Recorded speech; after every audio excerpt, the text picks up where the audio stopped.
문해력이라는 게 요즘 뭐 신문 기사 보면은 문해력 이런 얘기들 많이 하는데 뭐 금일이 오늘이냐 금요일이냐 뭐 이런 걸 가지고 이제 사람들이 문해력이라고 하는데 뭐 그것도 문해력인 건 맞지만 사실은 이 책에서 형부와 처제의 불륜, 관계가 상징하는 것은 무엇인가 하는 것을 찾아내는 게 진정한 문해력일 수도 있는 거죠. 한강 작가님이 불륜소설을 쓰시려고 형부와 처제의 관계를 가져왔을까? 그렇지는 않을 거잖아요. 그렇다면 이 소설에서 형부와 처제의 관계가 의미하는 것은, 진짜로 의미하는 것은 무엇인가를 찾아내는 것이 진정한 문해력인데, 자, 시작하겠습니다. 오늘 소개할 작품은 한강 작가님의 대표작이자 2016년 맨부커상 수상작인 채식주의자입니다. 전에도 말씀드렸지만 한강 작가님의 노벨상 수상을 가장 제대로 축하하고 또 영원히 기념할 수 있는 가장 좋은 방법은 작가님의 책을 읽는 거라고 생각하는데요.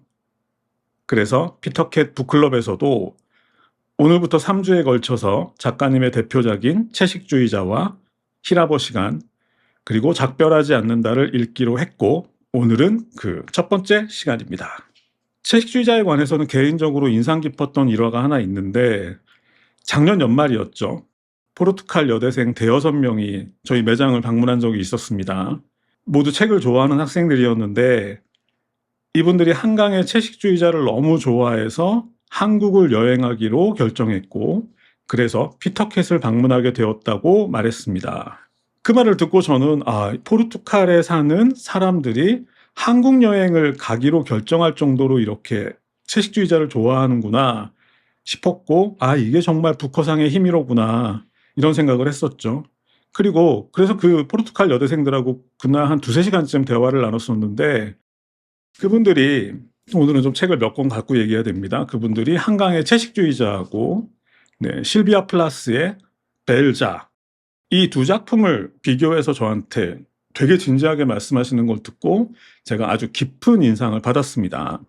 그런 생각이 들었는데, 이번에 한강 이제 노벨상 발표가 났을 때, 그 포르투갈에서 멀리 한국까지 찾아왔던 그 학생들이 얼마나 좋아했을까, 이런 생각이 들면서 저도 참 기분이 좋았었습니다. 그런데 이 책, 채식주의자는 국내에서 불편하고 난해한 소설로 잘 알려져 있죠. 내용도 불편하고 줄거리도 뭔지 모르겠고, 그리고 결정적으로 도대체 작가가 무슨 말을 하고 싶은 건지 통 알 수가 없다는 건데, 주인공 영애가 어느 날 갑자기 육식을 끊기로 결정한 것까지는 알겠는데, 그런데 그 다음에 등장하는 형부와의 불륜 장면이나, 게다가 마지막에 정신병원에 갇힌 영애가 복도에서 물구나무까지 서고 있는 모습을 보면 이건 뭐 답이 없다 싶죠. 그래서 오늘은 독자들이 특히 어렵게 느끼는 부분 위주로 짚어볼 예정이니까 끝까지 주의해서 들어주시면 좋을 것 같습니다. 그럼 시작하겠습니다. 자, 채식주의자를 이해하기 위해서는 먼저 고대 로마의 시인이죠. 오비디우스의 변신 이야기에 등장하는 일화 한 가지를 알아야 됩니다. 그런데 지난 20년 가까이 저는 왜 전문가들이 이 방식을 선택하지 않는지가 참 궁금했어요. 그 이유를 아직도 모르겠는데, 어쨌든 제가 생각하기에 이 채식주의자는 오비디우스로 전부 풀리는 소설입니다. 변신 이야기에는 예술과 사냥의 신인 아폴론, 자, 아폴론은 예술과 사냥의 신입니다. 그리고 아폴론과 강의 신 페네이오스의 딸인 다프네의 일화가 담겨 있습니다. 문제는 얼마 전 거대한 뱀을 자신의 화살로 쏘아 죽인 아폴론이 사랑의 신인 큐피드, 큐피드를 그리스어로 하면 에로스입니다. 사랑의 신인 큐피드 앞에서 자랑을 하면서 그 큐피드를 놀린 거예요. 그 큐피드도 활과 화살을 들고 있잖아요. 그러니까 아폴론이 큐피드 보고, 야, 그렇게 조그맣고 앙증맞은 거 가지고 도대체 뭘 할 수 있겠어? 네가 하면서 이제 놀린 거죠. 너무 이제 자기가 큰일을 했다는 거가 너무 자랑스러워가지고. 근데 결국 이제 큐피드는 아폴론의 그 말을 듣고 자존심이 상했겠죠. 그래서 나름의 복수를 결심하게 됩니다. 그래서 결국 큐피드가 아폴론과 다프네에게 각각 화살 한 발씩을 쏘게 되는데 아폴론에게 쏜 것은 사랑에 빠지는 화살이었고 다프네에게 쏜 것은 누구의 구애도 거부하게 만드는 그런 화살이었습니다. 결국 사랑에 빠지는 화살을 맞은 아폴로는 다프네에게 적극적으로 구애를 하게 되고 다프네는 계속해서 도망치게 되는데요. 하지만 다프네 입장에서는 날개 달린 신으로부터 벗어날 수 있는 방법은 없었고 결국 붙잡힐 지경에 이르게 되었습니다. 근데 그렇게 다프네가 도망가다가 마침 아버지 페네이오스의 강물이 눈에 들어왔고 다프네는 그 강을 향해서 아버지 저를 도와주세요. 아폴론에게 호감을 샀던 이 외모를 바꿔서 없애주세요 라고 외쳤습니다. 그러자 그 순간 다프네에게는 온몸을 짓누르는 듯한 마비감이 찾아왔고 마침내 머리카락은 나뭇잎으로, 두 팔은 가지로, 두 다리는 뿌리로 변하기 시작했습니다. 하지만 그럼에도 불구하고 그녀를 향한 아폴론의 사랑은 식지 않았고 나무로 변해버린 그녀를 끌어안고 입맞춤을 했다고 합니다. 그런데 이것마저 견딜 수 없었던 다프네는 나무로 변한 상태에서도 아폴론의 키스에 몸을 움츠렸다는 얘기입니다. 자, 이 다프네가 변신한 나무가 바로 월계수이고요. 그 뒤로 아폴로는 전쟁이나 스포츠 경기에서 승리한 영웅의 머리를 이 월계수로 장식할 것을 선언했다는 이야기입니다. 월계관이라고 하죠. 자, 이 일화에서 우리가 주목해야 할 것은 아폴론의 일방적이고 폭력적인 구애와 그에 대한 다프네의 대처할 수 없음의 상황입니다. 아폴로는 위대한 신이었고요. 다프네는 그야말로 하찮은 강의 신의 딸일 뿐이었습니다. 자, 이 상황에서 아폴론의 힘과 권위에 맞서서 다프네가 할 수 있는 것은 아무것도 없었겠죠. 아폴론의 구애를 억지로 받아들이거나 아니면 자신의 목숨을 바쳐서라도 거부할 수밖에 없었을 것인데, 그래서 저는 한강의 채식주의자를 한마디로 정의하면 거부라고 생각합니다. 이 거부는 상대에게 맞서 반격하거나 아니면 날개를 달고 멀리 도망가거나 그런 것이 아니죠.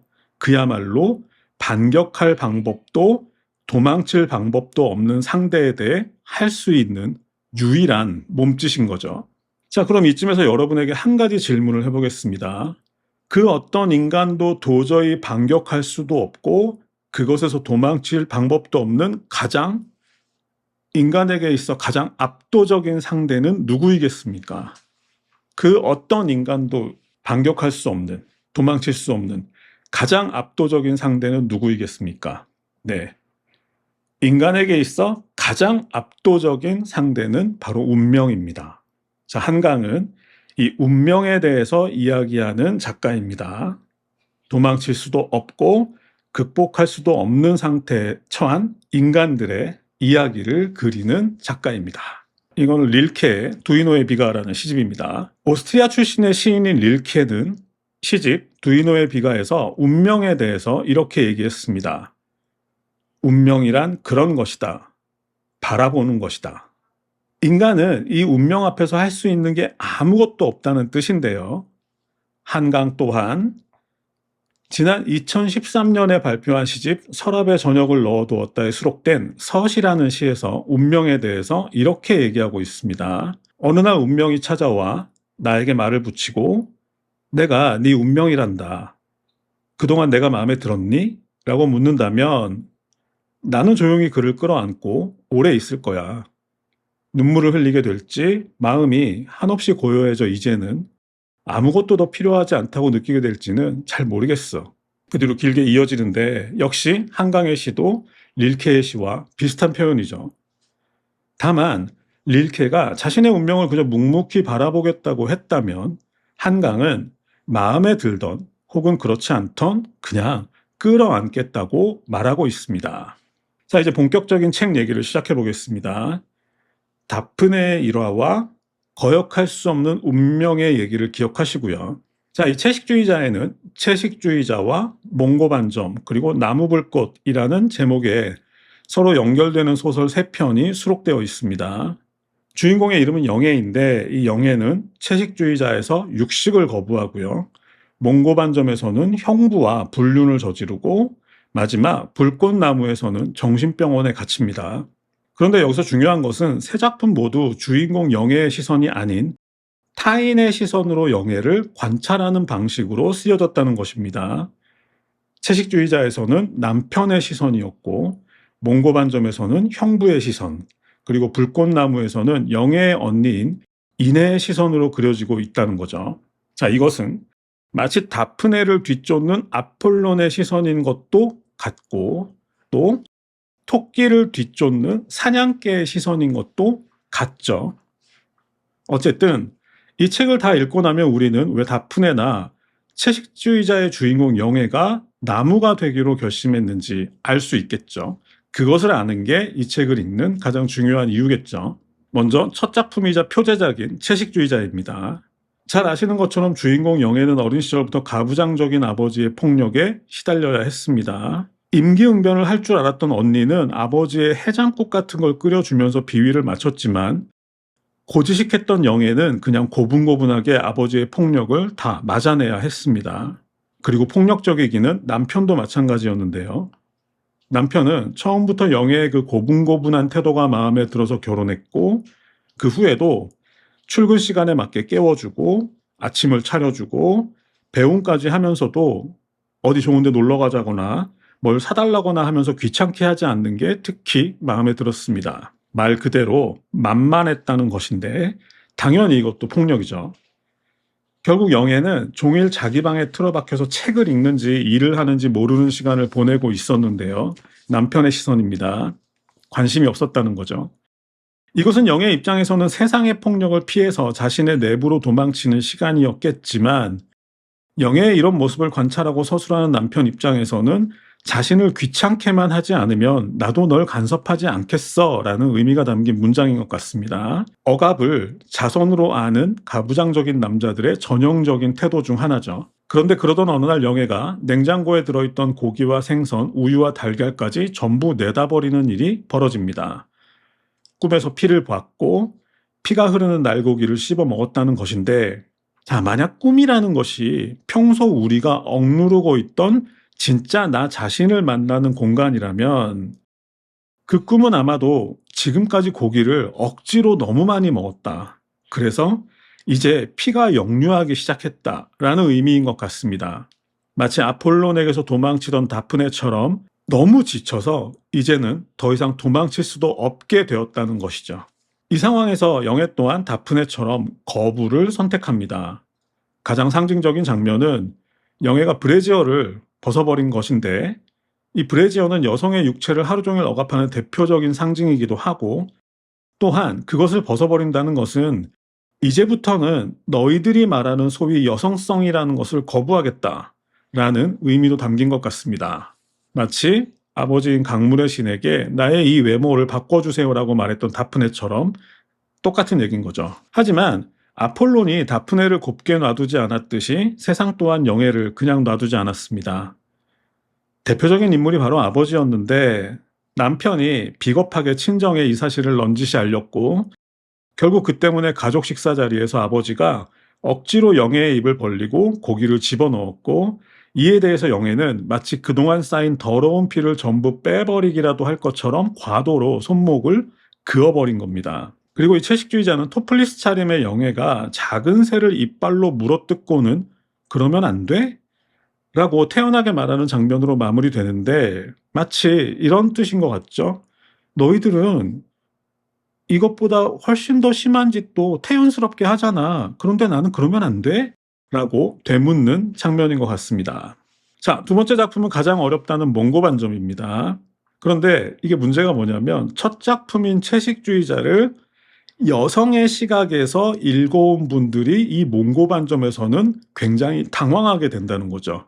이 채식주의자라는 책이 여성주의의 책이다라고 규정 짓는 거는 작가분이 하신 게 아니죠. 독자분들이 하신 거죠. 그래서 첫 작품 채식주의자를 여성주의 소설이다라고 읽어왔는데 몽고반점에서는 뒤집어져요. 네, 그것에 대해서 또 혼란스러워 하시는데, 그래서 제가 다프네 일화를 말씀드린 겁니다. 그냥 단순하게 생각하면 됩니다. 그렇게 복잡하게 생각하실 필요 없어요. 단순하게 생각하시면 됩니다. 채식주의자가 다프네의 이야기라면 몽고반점은 아폴론의 이야기이기 때문이죠. 자, 시작할 때 아폴론이 예술과 사냥의 신이라고 말씀드렸는데 그것처럼 주인공의 형부 직업이 뭐였죠? 예술가였습니다. 이 형부가 아폴론이라는 것을 상징하기 위해서 직업을 맞춰준 거죠. 친절하게도. 그리고 다프네처럼 아폴론도 큐피드의 화살을 맞은 거 기억하시죠? 아폴론이 맞은 화살은 사랑에 빠지는 화살인데 그렇다면 형부가 영예에게 집착하는 구도도 이 다프네 일화로 해석이 가능해지는 거죠.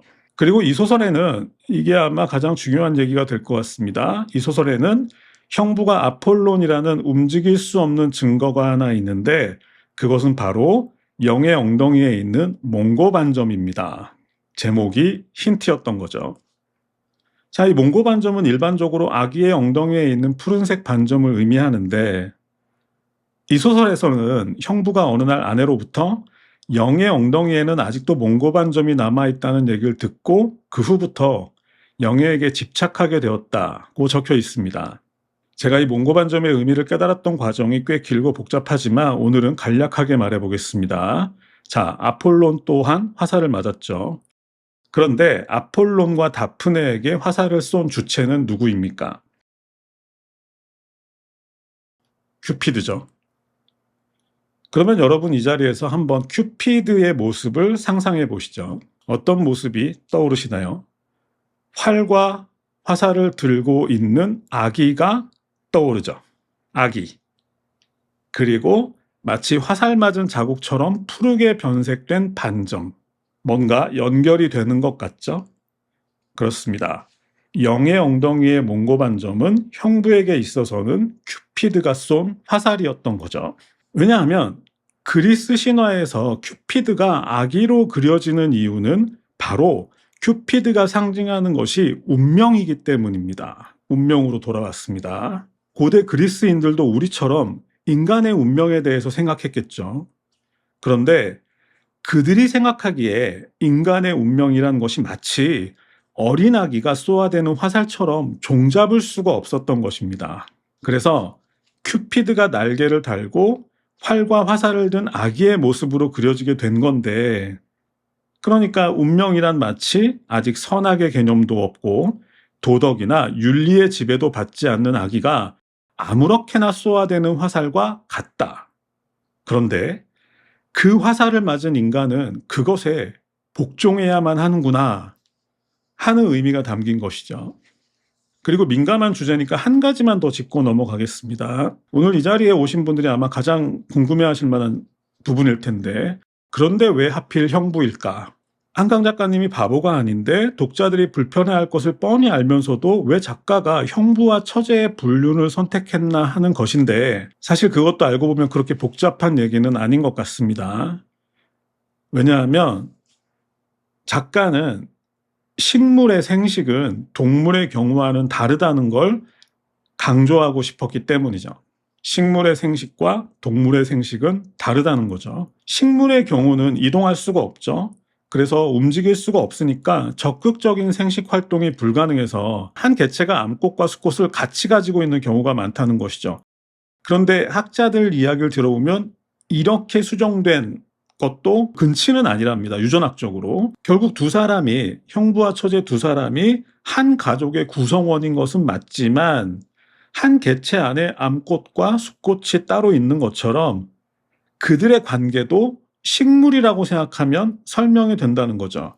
인간이 아니라 그들이 식물이라면 이 얘기는 별 얘기가 아닌 게 되는 거죠. 그리고 이미 그들은 식물화되어 있는 상태였죠. 그러니까 결국 우리는 형부가 처제 몸에 막 줄기와 이파리와 꽃을 그리고 또 결국에는 마지막엔 친구한테 부탁해서 또 자기 몸에도 또 똑같은 더 화려한 꽃을 그리고 이런 모습들을 와 정말 멋있다 이렇게 보지만 실제로 그 장면을 통해서 작가가 말하고자 했던 것은 이들이 관계를 맺을 때 그때 이들은 식물이었다는 거죠. 동물이 아니고. 작가는 독자들에게 여기까지 와주기를 바랬던 겁니다. 결국 두 번째 소설인 몽고 반점은 먼저 형부 입장에서 보면 피 흘리는 영예를 병원으로 옮기는 과정에서 자신에게도 영예의 피가 묻었고 그 후로 자신의 식물성에 대한 욕망이 살아났고 그리고 영예의 엉덩이에도 몽고 반점이 있다는 얘기를 듣는 순간 큐피드의 화살에 맞았고 동물이 아닌 식물의 상태에서 영예에게 집착하게 되었다는 것이고, 그리고 이것을 영예의 관점에서 보면 영예 입장에서는 자신처럼 식물화된 형부의 접근에 대해서는 거부감을 느낄 이유가 없었다. 그러니까 그 접근이 반가웠다는 게 아니라 아주 자연스러웠다는 거죠. 결국 작가는 다른 가족들은 영예에게 육식동물의 삶을 계속 강요할 뿐이었지만 그 누구도 영예 입장에서, 식물의 입장에서 영예의 이야기를 들어주려 하지 않았는데 오직 한 명만 식물로서 영예에게 다가왔다. 왜냐하면 그 사람도 자신의 의지와 상관없이 스스로가 식물이었으니까. 왜 형부가 식물이었나 하는 얘기는 책을 보시면 자세하게 나오죠. 그건 그냥 넘어가도 될 것 같습니다. 자, 마지막 세 번째 소설의 제목은 불꽃나무입니다. 자, 다시 정리하자면 채식주의자가 다프네의 이야기였고 몽고반점이 아폴론의 이야기였습니다. 그러면 오비디우스의 변신 이야기는 끝인데, 그럼 이 마지막 불꽃나무는 누구의 이야기냐? 다프네 나왔고 아폴론 나왔고 큐피드도 나왔어요. 그러면 누구의 이야기가 남았나? 한 사람이 남았죠. 네, 누가 남았습니까? 독자가 남았죠. 우리가 남았습니다. 그러니까 결국 작가는 이렇게 기획을 한 거죠. 다프네의 일화를 아폴론의 일화로 이어가고 그 이야기를 마지막 독자 입장에서 한번 정리해보자. 그러니까 결국 이 불꽃나무의 주인공으로 등장하는 영예의 언니 이내는 바로 우리 자신, 독자 자신이라고 생각하고 읽으면 어려운 거 없이 편하게 읽히는 그런 소설이 되겠죠. 자, 불꽃나무의 화자는 영예의 언니인 이내입니다. 형부와 처제가 불륜을 일으켰던 사건 이후 남편은 지방으로 잠적해버렸고 영예는 정신병원에 입원해 있습니다. 그런 상황에서 이내는 생계를 위해서 화장품 가게를 운영하면서 동시에 어린 아들을 돌봐야 했고 게다가 입원해 있는 영예까지 챙겨야 했습니다. 자, 생각해보면 이내는 19살에 서울에 올라온 이후로 계속해서 열심히 살아왔는데요. 그렇게 밤낮 없이 일해서 화장품 가게를 마련하고 또 경제 능력이 없는 예술가 남편을 뒷바라지하면서 아들도 낳고 또 그리고 알뜰하게 모은 돈으로 아파트까지 장만했습니다. 대단하죠. 평소에도 이런 분들을 보면 존경심이 생기고 저분처럼 살고 싶다고 생각하게 되는데, 그렇게 보면 결국 이내가 상징하는 것은 우리 같은 평범한 사람이 되고 싶어하는 이상화된 우리의 모습이 아닌가 싶습니다. 결국 이내는 우리 독자들인 거죠. 그런데 이 이내에게도 말 못할 고민과 가책이 있었습니다. 생각해보면 아버지가 폭력을 휘둘렀던 어린 시절에 자신만 도망칠 궁리를 했지 무참하게 맞고 있는 동생을 모른 척했고, 또 최근에는 영예에게 강제로 고기를 먹이려는 아버지를 보면서도 그것을 외면했습니다. 비겁했던 거죠. 우리처럼. 하지만 자신의 눈앞에서 피 흘리는 동생의 모습을 본 순간 이내의 마음속에도 변화가 일어나기 시작했죠. 그것은 자신은 지금까지 아주 열심히 살아왔다고 생각했는데 알고 보니까 자신은 지금까지 단 한 번도 살아있었던 적이 없다는 사실에 대한 자각이었습니다. 우리 얘기하는 거죠. 이 불꽃나무는 결국 죽어가는 동생과 함께하는 이내의 모습으로 마무리됩니다. 그리고 이내는 그런 동생의 모습을 보면서 깨닫게 되는데요. 지금 자신이 가지고 있고 자신이 누리고 있는 것들이 전부 오로지 자신의 노력으로만 이루어진 것은 아닐 수도 있다 하는 것을 말이죠. 보이지 않는 누군가의 희생이 있을지도 모른다는 거죠. 작가는 이 이야기를 통해서 독자들에게 무슨 이야기를 하고 싶어 하는지가 영예를 통해서 잘 드러나 있으니까 한번 찬찬히 살펴보시면 작가가 우리 독자들에게 던지는 그 작은 목소리가 들릴 겁니다. 네, 그것을 찾아내는 것은 아마 여러분의 몫이어도 상관은 없을 것 같고, 그리고 이제 마무리하겠습니다. 지금까지 한강 작가님의 채식주의자에 대해서 얘기해 봤습니다. 오늘은 소설을 아직 안 보신 분들도 계실 것 같아서 그런 분들을 위해서 가급적 큰 틀에서, 그러니까 불편함을 없애는 정도로만 접근해 봤습니다. 자, 디테일한 것들은 거의 건너뛰었으니까 직접 보시면 더 큰 감동을 느끼실 수 있을 것 같고요. 그리고 개인적인 의견을 보태자면 한강의 노벨상 수상 이후 축하하는 분들도 많지만 못마땅해하는 사람들도 꽤 있는 것 같은데, 그거야 뭐 그럴 수도 있는 일이라서 사실 별 생각은 없었는데 최근에 어떤 고위직 교육 공무원이 채식주의자는 학생들이 고등학교를 졸업하고 봤으면 좋겠다고 말하는 걸 듣고는 제 생각이 바뀌었습니다. 그 기사를 보면서 어떤 생각이 들었냐면, 그렇지, 네 말대로 학생들이 이런 책을 고등학교 때 안 보면 결국 문학의 언어를 이해하지 못하게 되고 또 타인의 마음을 이해하는 법을 배우지 못한 상태에서 고등학교를 졸업하고 결국 너 같은 어른이 되겠지. 그런데 문제는 그런 어른이 지금도 너무 많은데 더 많아지기 전에 적극적으로 앞으로 중고등학생들한테 이 채식주의자를 보라고 권해야겠구나 하는 생각이 들었습니다. 그리고 제 생각에는 이번 기회가 고등학생들의 문해력을 획기적으로 키울 수 있는 아주 좋은 시간이 될 것 같습니다. 그리고 개인적인 감상 한 가지만 더 말씀드리고 마무리하겠습니다. 개인적으로 이 채식주의자를 읽을 때마다 느끼는 게 있는데, 우리나라도 이제 선진국이라고 하는데 멋진 건물들을 짓고 그리고 성과를 자랑하는 것도 좋지만 힘든 사람들 있잖아요. 그 사람들 조금 더 안고 가도 되지 않나?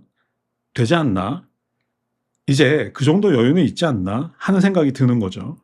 그러면서 주인공 영애의 말이 자꾸 머릿속에 맴도는 것 같습니다.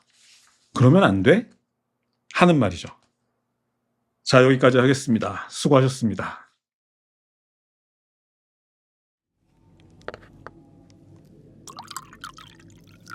그럼 시작하겠습니다.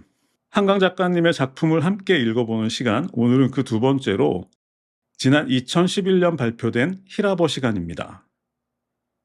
이번에 노벨문학상 선정 이유에서 강렬한 시적 산문이라는 표현이 등장해서 많이 회자되었는데, 이 히라버 시간은 그런 한강만의 시적 산문의 세계가 가장 잘 드러난 작품인 것 같습니다. 작품 전체를 시적 언어가 꽉 채우고 있는데 그것이 이 작품을 어렵게 만들기도 하고 또 아름답게 하기도 하는 것 같습니다.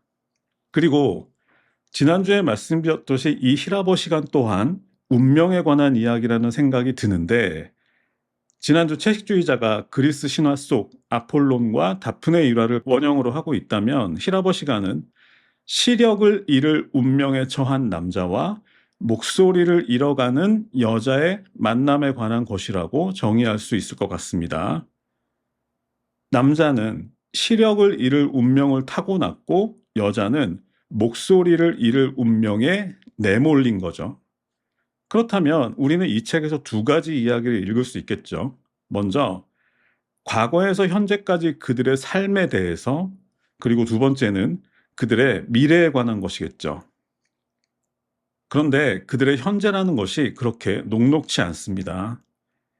지금까지 그들에게 운명은 가혹했고 또 지독했습니다.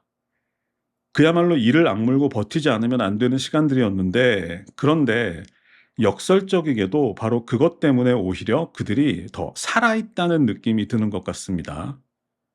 책에는 고대 그리스어로 아름다움은 어려운 것이다 라는 표현이 등장하는데, 마치 그것처럼 그들의 삶이 너무 처절하고 절박해서 그래서 더 고결하고 아름답게 느껴지는 것 같습니다. 그런 생각을 하면서 이제 본격적인 이야기를 시작해 보겠습니다. 소설은 첫 문장이 중요하다고 하니까 먼저 첫 문장부터 살펴보겠습니다. 이 소설은 우리 사이에 칼이 있었네 라는 문장으로 시작합니다. 기억이 나시죠? 한강의 노벨상 수상 소식이 발표되던 그 시간에 저희는 이 자리에서 보르헤스의 픽션들을 얘기하고 있었죠. 그래서 어떤 분들은 저한테 돗자리 까셨냐고 말씀하신 분들도 계신데, 그런 건 아니었고 정말 우연히 맞았죠. 자, 우리 사이에 칼이 있었네라는 문장은 아르헨티나 작가인 보르헤스의 묘비명이고요.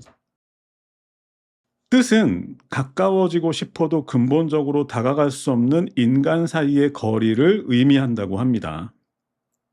고독에 갇힌 인간들의 모습이 연상되기도 하고, 또 그것을 좁혀야만 살 수 있는 절박한 상황에 놓인 인간들 사이를 가로막고 있는 거대한 벽이 느껴지기도 하는 것 같은데, 이 책을 읽으면서 개인적으로 든 생각은 우리 사이에 칼이 있었네의 진정한 의미는 인간과 인간 사이의 거리라기보다는 어쩌면 인간과 세상 사이의 거리라는 의미에 더 가깝지 않을까 하는 생각도 들었습니다.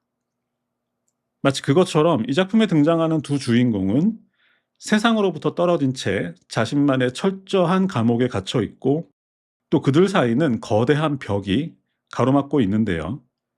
작가는 이들의 관계 역시 보르헤스에게서 가져왔습니다.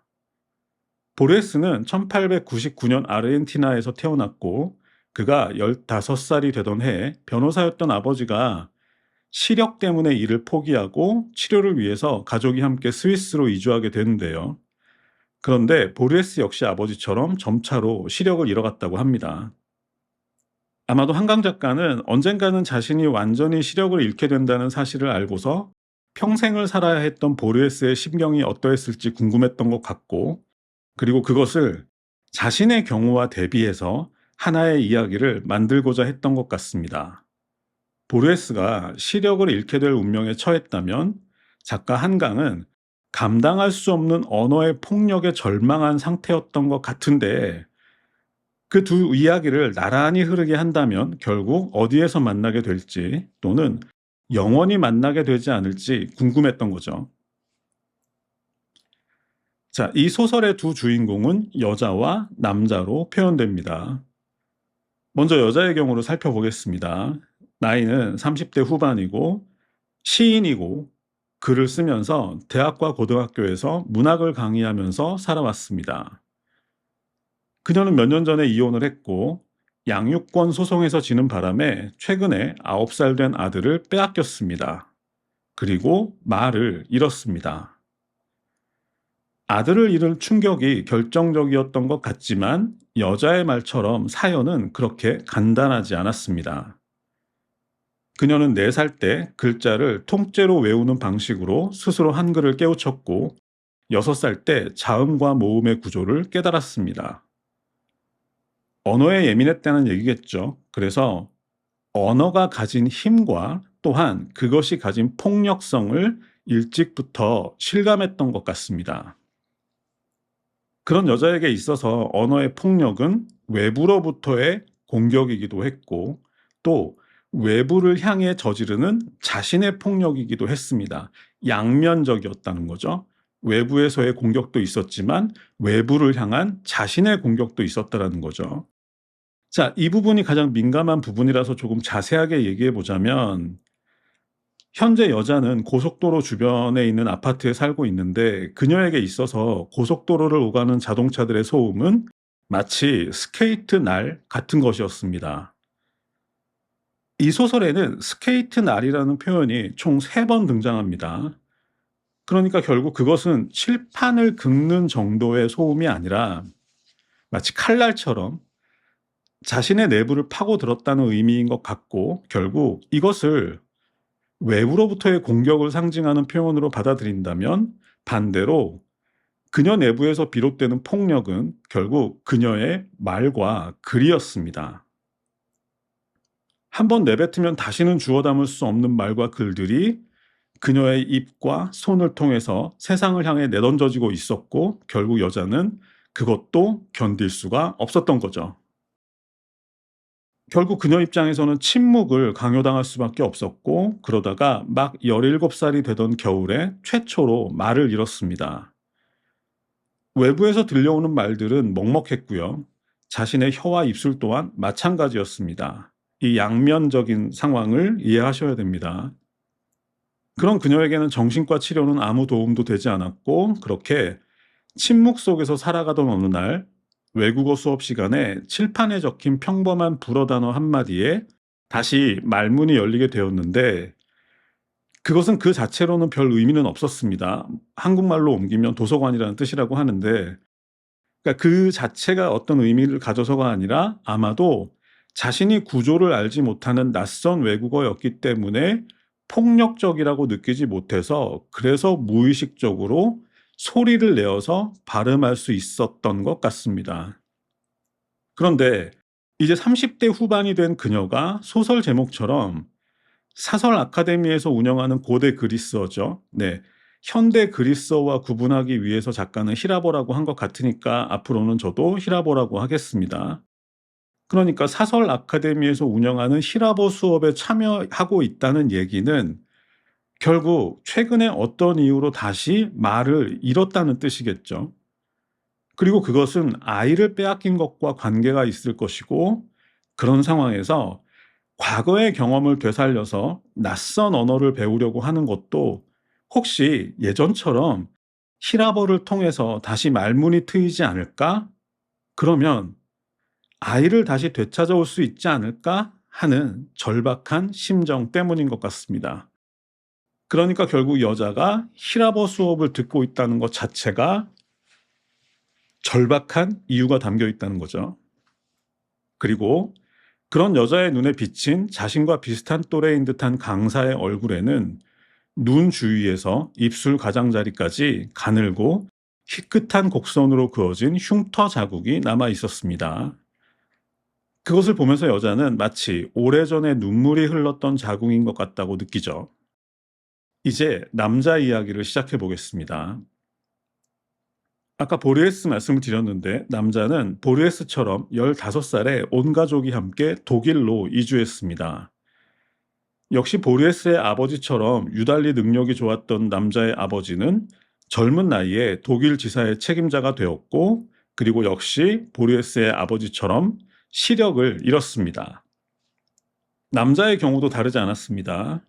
그는 어린 시절부터 자신의 시력에 문제가 있다고 느꼈고, 17살이 되던 해에 독일 의사에게서 당신은 40살쯤 되면 완전히 앞을 보지 못하게 될 거라는 말을 들었습니다. 보리웨스와 거의 같은 경우죠.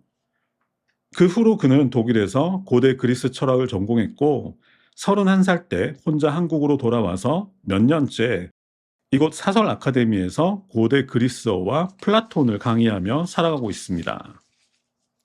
어린 시절 독일에서 남자는 잊지 못할 실수를 저질렀습니다. 그가 다녔던 안과병원 원장에게는 청각장애를 가진 그와 비슷한 또래의 딸이 있었는데, 그녀에게 큰 실수를 해버린 거죠. 그녀는 그의 첫사랑이었지만 당시 그의 나이는 17살에 불과했고, 그래서 딱 그만큼 감상적이고 유치했던 거죠. 언젠가 자신은 앞을 보지 못하게 될 것이고, 또 청각장애가 있는 그녀는 내 말을 듣지 못하니까, 그렇다면 그녀가 말하는 법을 배우는 수밖에 없겠다는 생각이 들었고, 결국은 이렇게 말했습니다. 우리는 언젠가 함께 살게 될 것이고, 나는 눈이 멀 것이라고. 내가 보지 못하게 될 때, 그때는 말이 필요할 거라고 말이죠. 청각장애가 있는 사람들이 말하는 걸 들어보셨겠지만, 그녀에게는 그 말이 몹시 폭력적으로 들렸겠죠. 그리고 더 중요한 건 그 말이 폭력적이고 아니고를 떠나서 당시의 남자는 사랑이라는 건 애초에 그런 걱정을 할 필요도 없다는 사실조차 몰랐던 겁니다. 그저 자기 감상에 취해서 다시는 주워 담을 수 없는 말을 내뱉은 것이죠. 여자처럼. 그런데 남자는 어렸을 뿐만 아니라 자기 연민 또한 강했던 것 같습니다. 이 책에는 함께 철학을 공부하던 다른 친구와의 일화도 소개되고 있는데, 평소처럼 늦은 시간까지 대화를 주고받던 중 그 친구가 문득 앞을 못 보게 될 때를 대비해서 미리 점자를 배워두는 게 어떻겠냐고 말했고, 그 말에 대해서 남자의 자존심은 깊은 상처를 받았습니다. 글쎄요, 장애인 취급을 받는다는 게 자존심 상했을 수도 있고, 또 타인의 삶에 함부로 간섭하는 것 같아서 불쾌했을 수도 있겠죠. 어쨌든 이렇게 자신의 말로 타인에게 상처를 주고, 또 타인의 말에 상처받은 경험을 가진 남자는 31살의 모국으로 돌아와서 하루하루 현실보다 꿈의 세계가 더 선명해지는 과정을 묵묵히 감당하고 있었습니다. 자, 이제 그런 두 사람의 이야기가 남았습니다. 수업 시간에도 여전히 침묵을 고수하던 여자는 어느 날 문득 히라버로 짧은 시를 쓰는데, 그 시는 한 여자가 땅에 누워 있다. 목구멍에 눈, 눈두덩에 흘이라는 시였습니다. 자신의 이야기였겠죠.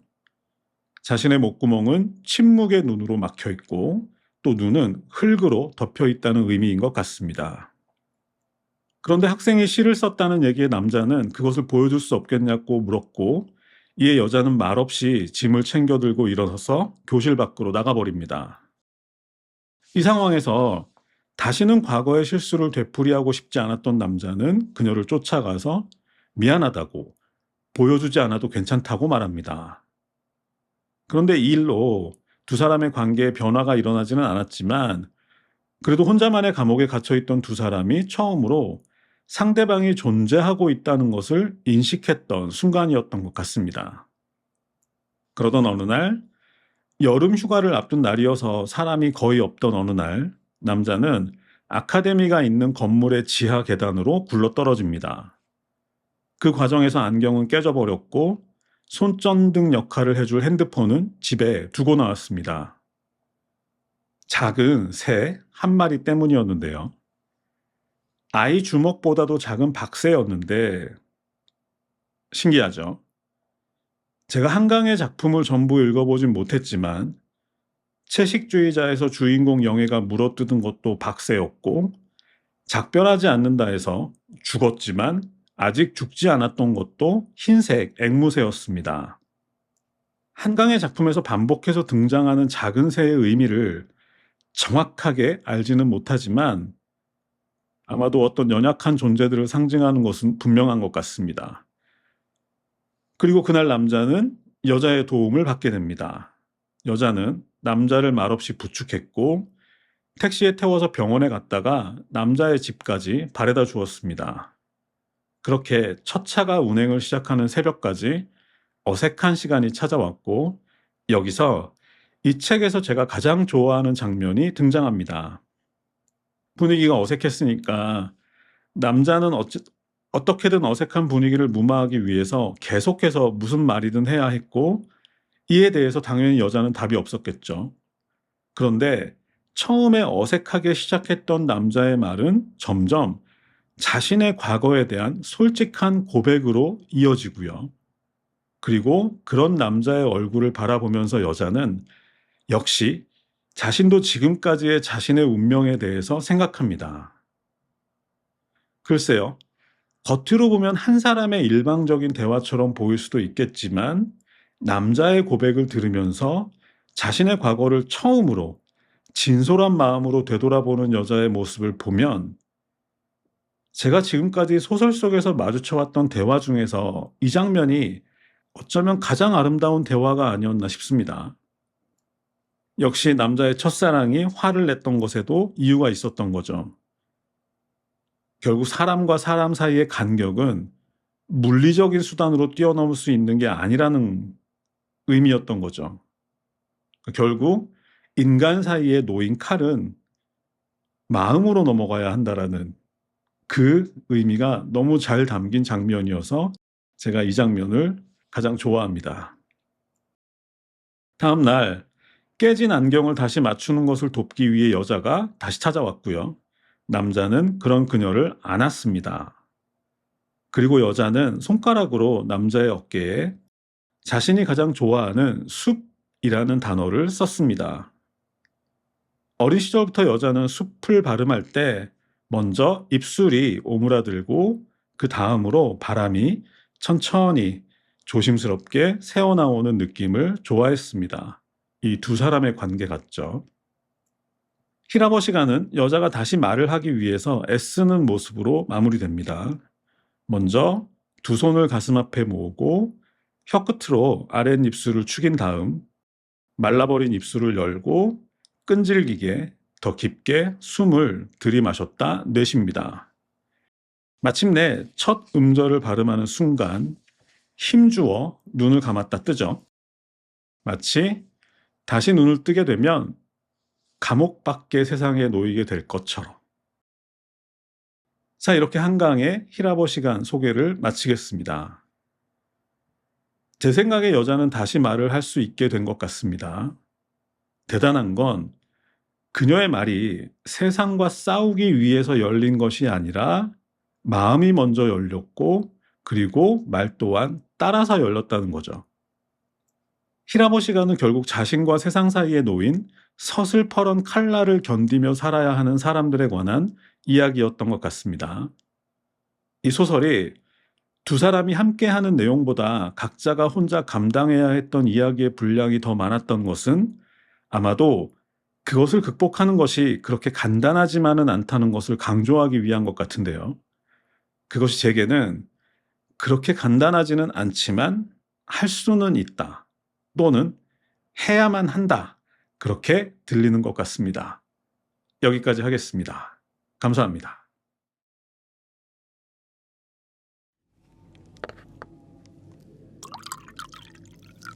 자, 시작하겠습니다. 채식주의자와 히라보 시간에 이어서 한강 작품 함께 읽기 3탄. 오늘 소개할 작품은 지난 2021년 발표된 작별하지 않는다입니다.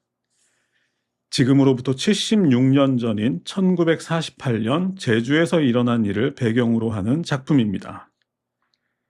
잘 알고 계시겠지만 저희 모임에서는 작년 연말에 이 작품을 한번 다룬 적이 있었고, 제주 4.3 사건에 대해서는 그때 비교적 자세하게 살펴봤으니까 오늘은 그것보다는 이 작품의 문학적 성취를 중심으로 얘기해 보겠다고 말씀드렸습니다. 그런데 문학적인 측면만 바라본다고 해도 당시의 역사적 상황을 모르면 이해가 힘드니까, 그래서 오늘은 4.3에 대해서 지난번과는 조금 다른 시각에서 먼저 짚어볼 예정입니다. 잘 아시다시피 1945년 해방이 되었고요. 이어 38선을 경계로 남한과 북한은 각각 미국과 소련에 의한 신탁 통치를 받게 되었습니다. 남한의 경우 미군정의 신탁 통치는 이승만 정부가 출범한 1948년 7월까지 이어졌는데, 제주 4.3 사건은 바로 직전인 1948년 4월에 일어난 일입니다. 그 과정을 개략적으로 살펴보자면, 먼저 해방 이후 높은 실업률과 흉작 등이 겹쳐서 제주도민들의 생계가 극도로 어려워졌고, 이것은 당시 미 군정에 대한 불만으로 이어졌고, 그런 상황에서 공산당 계열인 남로당의 활동이 시작되었는데, 그러자 당시 총 30만 가까운 인구 중에서 5만여 명가량이 남로당에 가입할 정도였다고 합니다. 이들을 빨갱이로 볼 것인지 아니면 농민 봉기로 볼 것인지는 각자가 판단할 영역이라고 생각이 되고요. 이것에 대해서는 조정래 선생님의 태백산맥이 참고가 될 것 같습니다. 어쨌든 그러던 중 1947년 열린 3.1절 기념식에서 남로당 계열 군중이 미 군정 반대를 외치는 가두 시위를 시작했고, 이 과정에서 말을 탄 기마 경관의 말에 어린아이가 채이는 일이 벌어졌고, 그래서 이에 항의하는 군중이 경관에게 돌을 던지고 야유하며 경찰서까지 따라갔고, 그리고 이것을 경찰서 습격으로 판단한 경찰에서 시위대에게 발포해서 6명이 사망하고 8명이 부상을 입는 일이 벌어졌습니다. 그리고 이후 이에 항의하는 제주도민들이 총파업을 시작했고, 이런 상황에서 1948년 남한 단독 선거가 결정되자 남로당을 중심으로 조직적인 투쟁이 시작된 것입니다. 결국 이런 일은 이런 식으로 얽히고 설키면서 커지는 거죠. 결국 1948년 4월 3일 새벽 2시 350여 명의 남로당 계열 무장 인원이 12개 경찰 지서를 습격한 후 깊은 산속으로 숨어들었는데, 당시 미 군정은 제주도 군경에게 진압을 명령했지만 여의치가 않았습니다. 왜냐하면 다들 가족이고 친구고 친지이고 이랬기 때문에 미온정이었던 거죠. 그래서 당시 북한에서 내려온 젊은이들을 중심으로 결성된 서북 청년단에게 군복을 입혀서 제주도로 내려보냈습니다. 결국 이 과정에서 3만 명의 제주도민이 학살당했는데, 가장 큰 이유는 가족 중 젊은 청년이 있는 경우 이 청년은 공산당일 수도 있고 아닐 수도 있는 거죠. 하지만 젊은 청년이라는 이유만으로 붙잡히면 오해를 받기 쉬운 상황이었기 때문에 이 젊은 사람들이 전부 산속으로 다 숨어버린 거예요. 근데 그런 상황에서 진압군은 그렇게 가족 중에 젊은 청년이 있는데 그 사람이 안 보인다. 이런 경우에는 그 청년 대신 다른 가족을 대살이라는 표현이 나옵니다. 대살. 대신 살해할 수 있는 권리를 갖고 있었던 거죠. 찾아갔는데 그 사람이 없으면 다른 가족을 죽일 수 있는 권리를 갖고 있었던 거죠. 그래서 피해가 커진 겁니다. 결국 그래서 노인과 부녀자, 아이들까지 잔혹하게 살해된 것입니다. 자, 이 지점부터가 한강의 작품과 직접적으로 연결된 부분이니까 집중해 주시면 좋을 것 같은데, 그렇게 수만 명이 희생당했지만 그 후 탄생한 이승만 정권도 미 군정의 메카시즘을 그대로 이어받았고, 엎친 데 덮친 격으로 실제로 전쟁까지 발발했고, 전쟁이 끝나고 난 후 4.19 혁명 이후 잠깐 기회가 찾아왔지만 곧이어 탄생한 군사정권 때문에 결국 수십 년 동안이나 그들의 넋을 제대로 위로하지 못하고 시간이 흘러버렸던 것이죠. 여기서 한강은 잘잘못을 따지자는 게 아니라 역사의 소용돌이 속에서 무참하게 희생당한 수만 명의 힘없는 존재들이 있고, 아직까지 그들의 넋이 섬을 떠나지 못한 채 떠돌고 있으니까 이제라도 그들의 혼을 달래고 또 지상에 남은 유족들의 마음을 달래야 하는 것 아니냐는 말을 하고 싶은 것입니다. 결국 우리는 아직 그들과 제대로 작별하지 않았으니까 이제라도 그렇게 해야 한다는 것이고, 또 그렇게 하기 전까지는 작별하지 않겠다는 것이죠. 그런데 이 소설을 읽다 보면 유난히 어릴 적 보았던 제사 생각이 많이 나는 것 같습니다. 중요한 얘기입니다. 어린 시절에는 저도 망자를 위해 놓여진 음식을 보면서 저 음식을 실제로 혼이 와서 먹는 건가 하는 생각을 하기도 했었고, 또 초에 불이 밝혀진 모습이라든지, 또 어른들이 망자를 향해 말을 걸기도 하고, 또 두런두런 모여 앉아서 생전의 망자에 관해서 대화하던 장면들이 계속해서 연상되었습니다. 결국 그런 시각에서 보면 이 소설은 우리 고유의 방식으로 그들의 넋을 달래는 한편의 진혼제가 아닌가 싶습니다.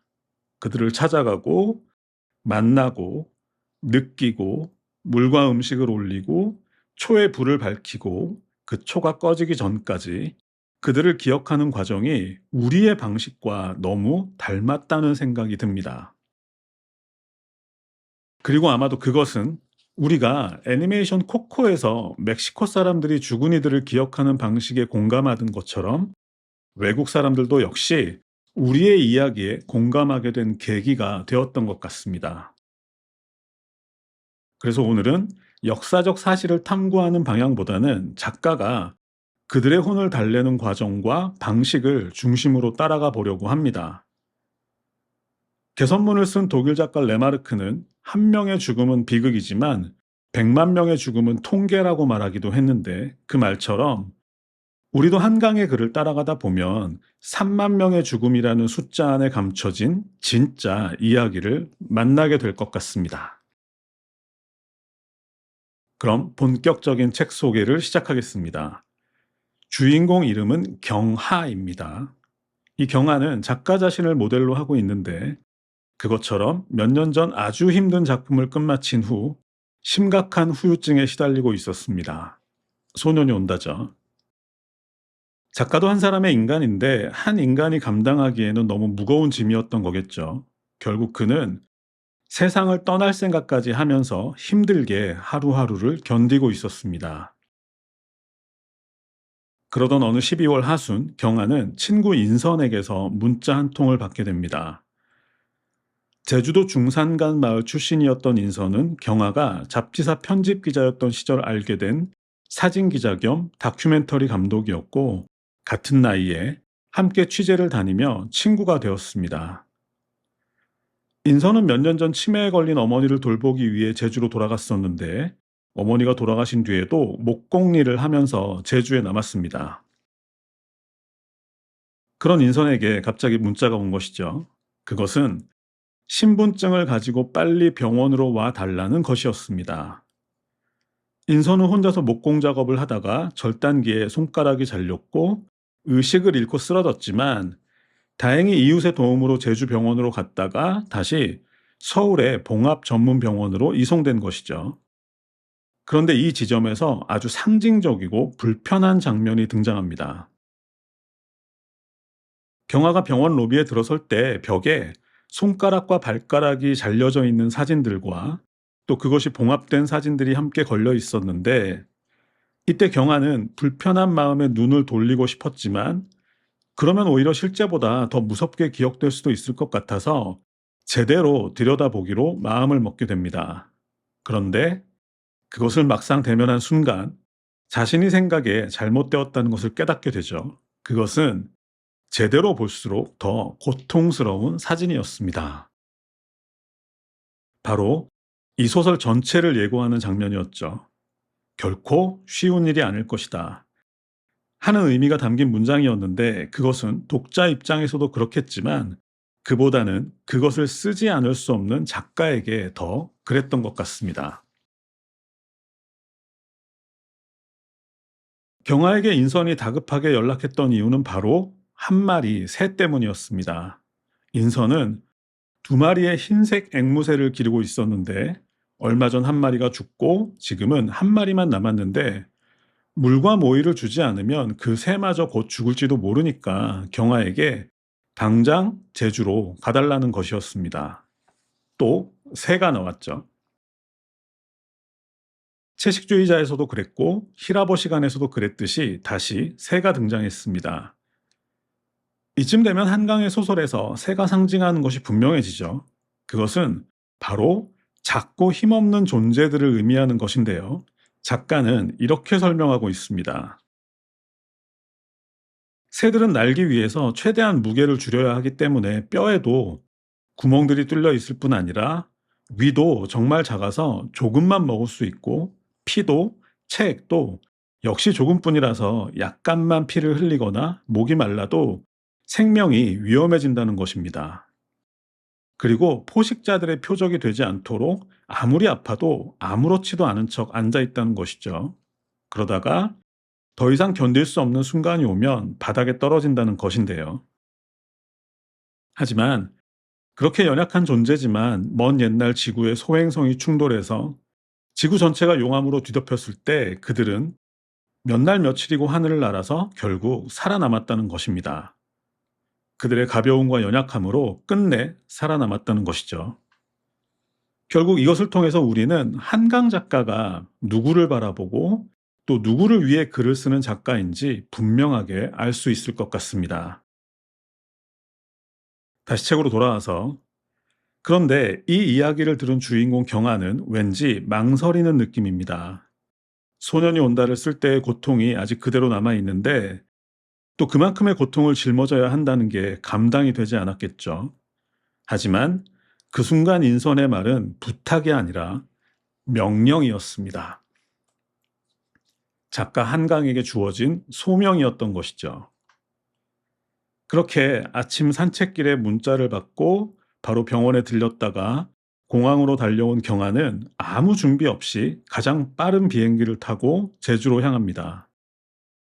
그런데 그 시각 제주에는 대설주의보와 강풍주의보가 동시에 내려진 상태라서 중산간에 있는 인선의 집까지 가려는 택시가 없었기 때문에 어쩔 수 없이 시외버스를 타고 읍내까지 간 다음 거기서 지선버스를 타고 인선이 사는 마을로 가는 수밖에 없었습니다.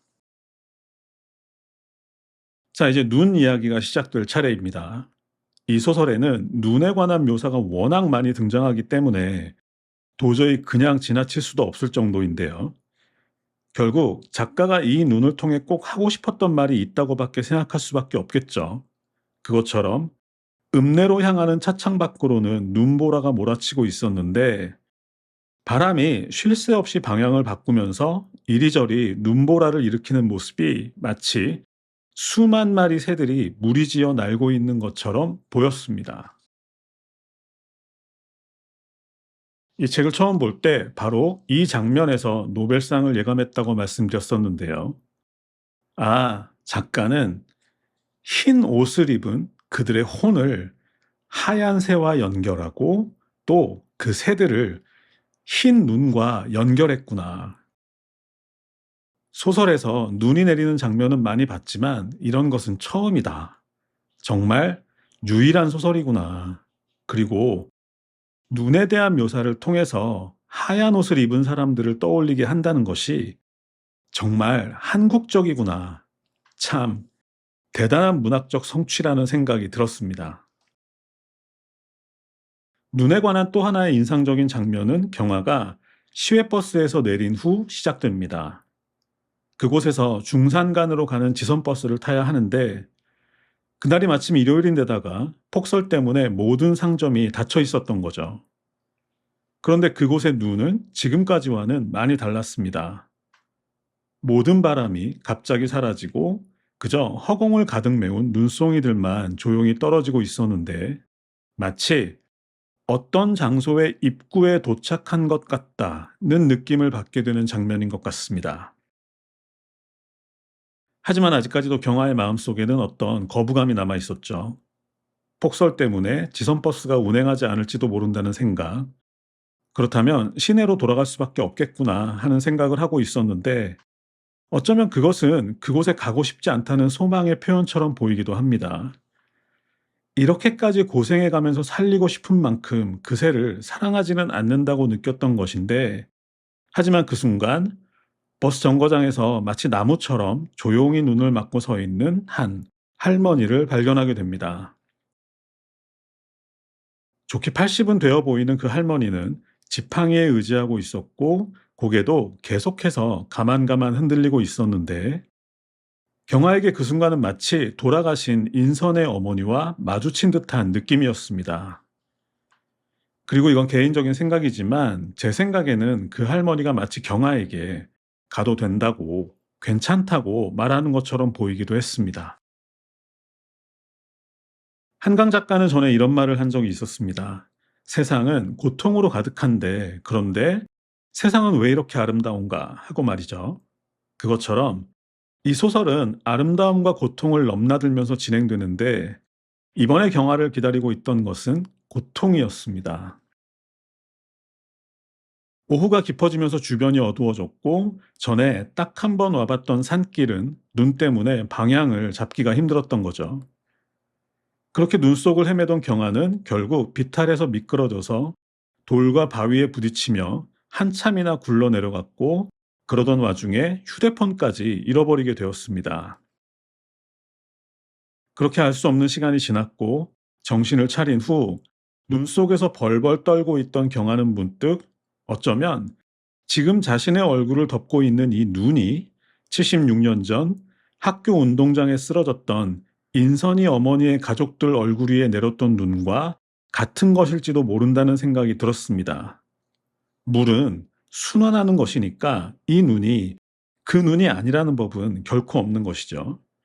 그런 생각을 하면서 그제서야 경아는 눈 속에서 몸을 일으킬 수 있었습니다. 결국 경아는 인선의 집을 발견했습니다. 아직도 불이 켜진 채로 인선의 핏자국이 선명한 작업실을 지나 안채로 들어갔고 먼저 새 장을 살폈지만 새는 방금 전까지 살아 있었던 것처럼 생생한 정막에 쌓인 채 바닥에 쓰러져 있었습니다. 우리 모두가 알다시피 너무 늦었던 거죠.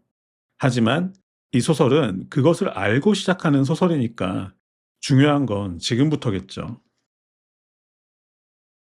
이제 경아는 옷장에서 깨끗한 손수건 한 장을 꺼내서 새를 감싼 후에 흰 명주실로 잘 감쌉니다.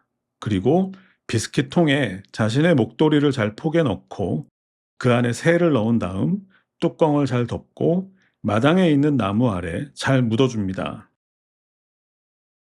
제대로 된 매장이 시작된 거죠. 그런데 여기서 조이스의 율리시스에서 블룸의 아내 몰리가 태어난 지 열 하루 만에 죽은 아들의 시신이 추울까봐 자신의 양털 옷으로 감싸서 관에 눕히는 장면이 연상되는 건 왠지 모르겠습니다. 목도리 때문이겠죠. 자, 이렇게 모든 일을 마무리한 후 경아는 이제 씻을 수 있게 되었습니다. 그리고 세면대 거울을 바라보며 이렇게 생각하는데요. 차가웠지. 아니, 부드러웠지. 돌같이 단단했지. 아니, 솜같이 가벼웠지. 하고 말이죠. 눈을 떠보니 날이 밝았고 시계는 4시를 가리키고 있었습니다. 새벽이면 이렇게 밝지 않을 테니 오후 4시일 테고 결국 20시간 가까이 잠들었던 거죠. 그런데 잠에서 깬 후 경아는 뭔가 달라졌다는 것을 느낍니다. 더 이상 열도 나지 않았고 두통도 사라졌고 상처의 감각도 사라졌던 거죠. 뭔가 이상하다고 느꼈을 때 새가 우는 소리가 들리기 시작합니다. 경아가 잠들었던 이 집은 원래 인선 어머니의 외가였습니다. 그런데 76년 전 그날 가족들 대부분이 살해당했고 집은 불태워졌고 당시 8살이었던 어머니의 막내 동생마저 총에 맞은 채 이곳까지 기어왔지만 결국 죽고 말았습니다. 아마도 그 후로 이 집은 산자와 죽은 자들이 공유하는 장소가 되었던 것 같습니다. 죽은 자들이 아직 떠나지 않은 이곳이야말로 그들과 작별하기에 가장 좋은 장소였던 거겠죠. 그렇게 경아는 마치 제사를 드리는 것처럼 죽은 새에게 물과 모이를 주고 그 새는 목이 마르고 배가 고팠던 것처럼 그것을 먹습니다. 경아 또한 그 새와 함께 음식을 먹고 나서 난로에 불을 피우기 위해서 인선의 공방으로 향하는데 그곳에는 멀쩡한 모습의 인선이 있었습니다. 그렇게 누가 살아있고 누가 죽었는지 아니면 모든 것이 꿈인지 알 수 없는 상황에서 두 사람의 대화가 시작되는데요. 그런데 여기서 중요한 것은 정전 때문에 등을 켤 수가 없어서 촛불을 밝힌다는 것입니다. 그리고 그 대화는 촛불이 꺼질 때까지 계속된다는 것이죠. 이제 두 사람은 마주보고 앉아서 대화를 나누기 시작하고 벽에는 날고 있는 새의 그림자가 비칩니다. 새는 보이지 않지만 그림자는 보이는 것이죠. 그런데 그것에 대해서 인선은 아무렇지도 않게 전에 죽은 새가 찾아온 거라고 얘기합니다. 가끔 온다는 거죠. 그리고 새 말고도 다른 누군가가 찾아오곤 한다고 말합니다. 그리고 엄마에 관한 이야기를 시작하는데요. 어린 시절의 인선은 약하디 약한 엄마를 싫어했었습니다. 그것이 싫어서 가출까지 했었는데 이제는 그렇지 않게 되었다는 이야기였습니다. 그렇게 엄마에 관한 이야기가 시작되는데요. 아마 이 책에서 가장 연약한 존재를 상징하는 인물이 인선의 엄마가 아닌가 싶습니다. 그날, 가족들 대부분이 몰살당한 날, 초등학교 6학년이었던 엄마는 몇 살 많은 막내 이모와 함께 심부름을 갔다가 참변을 면했습니다. 그런데 어느 날 오빠가 붙잡혀서 감옥에 수감되어 있다는 소식을 들었고 찾아가서 만나기도 했지만 오빠는 육지로 이감된 후 소식이 끊겼습니다. 대구 형무소에 수감되었다가 다른 곳으로 옮겨졌다고 하는데 영영 소식이 끊긴 것이죠. 그런데 알고 보니 여기에는 다른 사연이 있었습니다.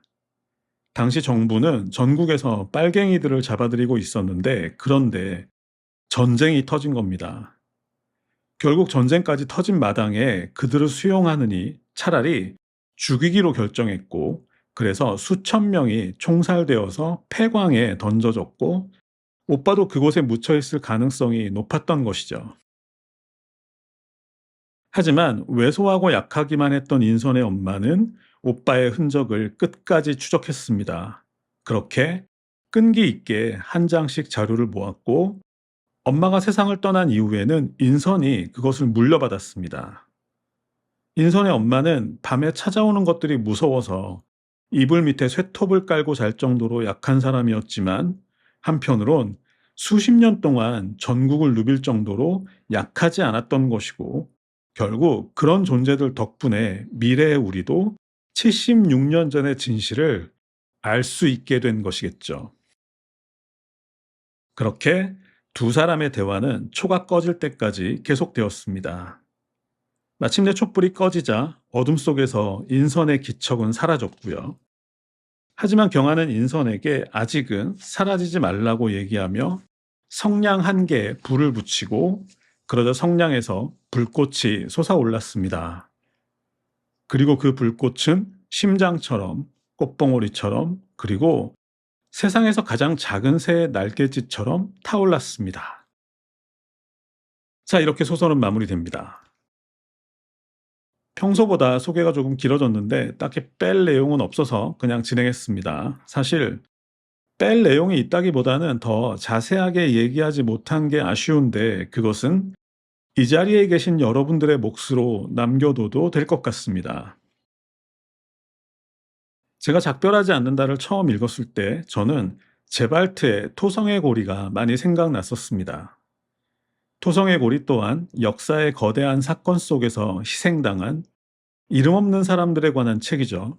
제발트는 그들이 마치 그 옛날 토성의 위성 중 하나가 토성과 부딪혔을 때 파괴되어서 아주 작은 조각들로 부서져 영원히 토성의 주위를 맴도는 고리 같다고 말했었습니다.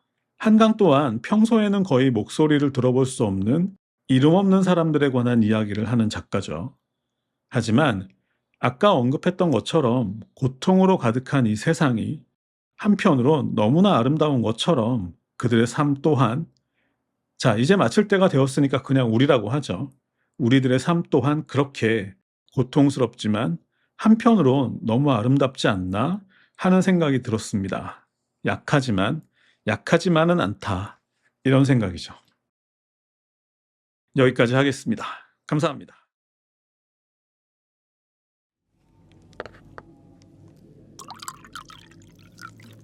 그럼 시작하겠습니다. 노벨상 수상 기념 한강 함께 읽기 네 번째 시간은 소년이 온다입니다. 1980년 5월 18일부터 열흘 동안 광주에서 일어난 일을 배경으로 하고 있는데요. 이 소설의 감상을 한마디로 표현하면 슬픔과 분노가 아닐까 합니다. 15살 소년의 죽음을 바라보는 슬픔과 그것이 우리나라 군인이 쏜 총탄에 의한 것이었다는 것에 대해 치밀어 오르는 분노겠죠. 소년이 온다에 대해서 불편해서 또는 힘들어서 못 읽겠다고 하는 분들이 계신데 그런 얘기를 들을 때마다 저는 한강 작가가 새삼 정말 대단하다는 생각이 드는 것 같습니다. 그냥 편하게 읽기만 하면 되는 독자들도 힘들어하는 글을 어떻게 썼을까? 작가도 작가이기에 앞서 한 사람의 인간일 뿐일 텐데 한 개인이 감당하기에는 너무 무겁고 또 폭력적인 이야기가 아닌가 하는 것이죠.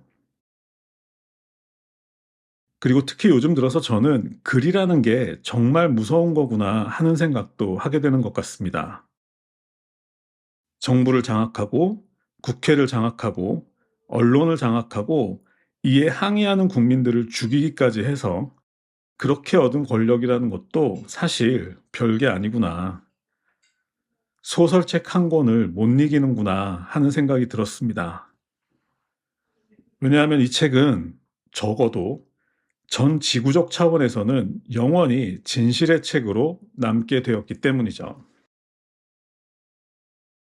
어쨌든 이 책을 제대로 읽기 위해서는 1980년 5월 18일부터 열흘 동안 일어났던 광주 민주화 운동에 대해 알아야 합니다. 자세한 내용은 다른 정보들이 많으니까 오늘은 아주 간략하게만 짚어보도록 하겠습니다. 먼저 1979년 10월 26일 박정희가 죽었습니다. 그리고 그해 12월 12일 당시 신군부의 주도로 군사반란이 일어났고 그 다음 해인 1980년 4월 신군부의 중심이었던 전두환이 중앙정보부 부장서리에 임명되어 국내의 모든 정보기관과 언론을 장악했습니다. 그리고 이에 대한 반발로 다음 달인 1980년 5월부터 전두환의 퇴진을 요구하는 대학생 시위가 시작되었지만 당시 신군부는 5월 17일 24시를 기해 비상계엄을 전국으로 확대하면서 정치활동 금지령과 휴교령을 발표하고 언론 보도 검열을 강화하는 한편 김대중, 김영삼 등 정치인과 재야 인사 수천 명을 감금하고 국회의사당을 군대로 봉쇄했습니다. 그렇게 5월 18일이 되었습니다. 광주의 대학생들이 김대중 석방, 전두환 퇴진, 비상계엄 해제 등의 구호를 외치며 가두 시위를 시작했고, 이에 대해서 당시 신군부는 공수부대를 포함한 계엄군으로 이들을 진압하기로 결정합니다. 그렇게 5월 18일 오후 4시가 지나 광주 시내에 투입된 계엄군은 시위 중인 대학생뿐 아니라 시위에 참여하지 않은 시민들에게까지 무차별 폭행과 살상을 가했고, 이것에 분노한 중장년층과 청소년들까지 가세하면서 시위는 걷잡을 수 없이 커지게 됩니다. 결국 이렇게 광주 시민들의 거센 저항에 부딪힌 계엄군은 5월 21일 오후 1시에 일단 철수했지만 6일 후인 5월 27일 0시를 기해 다시 진압작전을 시작했고, 그날 새벽 당시 시민군이 지키고 있던 전남도청을 점령했습니다. 그리고 그때 그곳에서 이 작품의 주인공 동호도 죽은 거죠. 공식 통계를 잠깐 짚고 넘어가겠습니다. 공식 통계입니다. 열흘에 걸친 광주 민주화운동 피해자 수는 사망자 166명, 행방불명자 54명, 후유증 사망자 376명, 부상자 3,139명으로 기록되어 있습니다. 자, 많은 분들이 한강 작가는 왜 소년이 온다 같은 작품을 쓸 수밖에 없었을까 궁금해 하는데, 먼저 그 얘기를 해보겠습니다. 이 책 에필로그에 소개된 내용이니까 아마 사실일 텐데, 한강 작가의 아버지는 원래 소설가를 꿈꿨지만 어린 동생들의 진학을 돕기 위해서 그들이 대학을 마칠 때까지 광주 어느 중학교에서 교편을 잡았다고 합니다.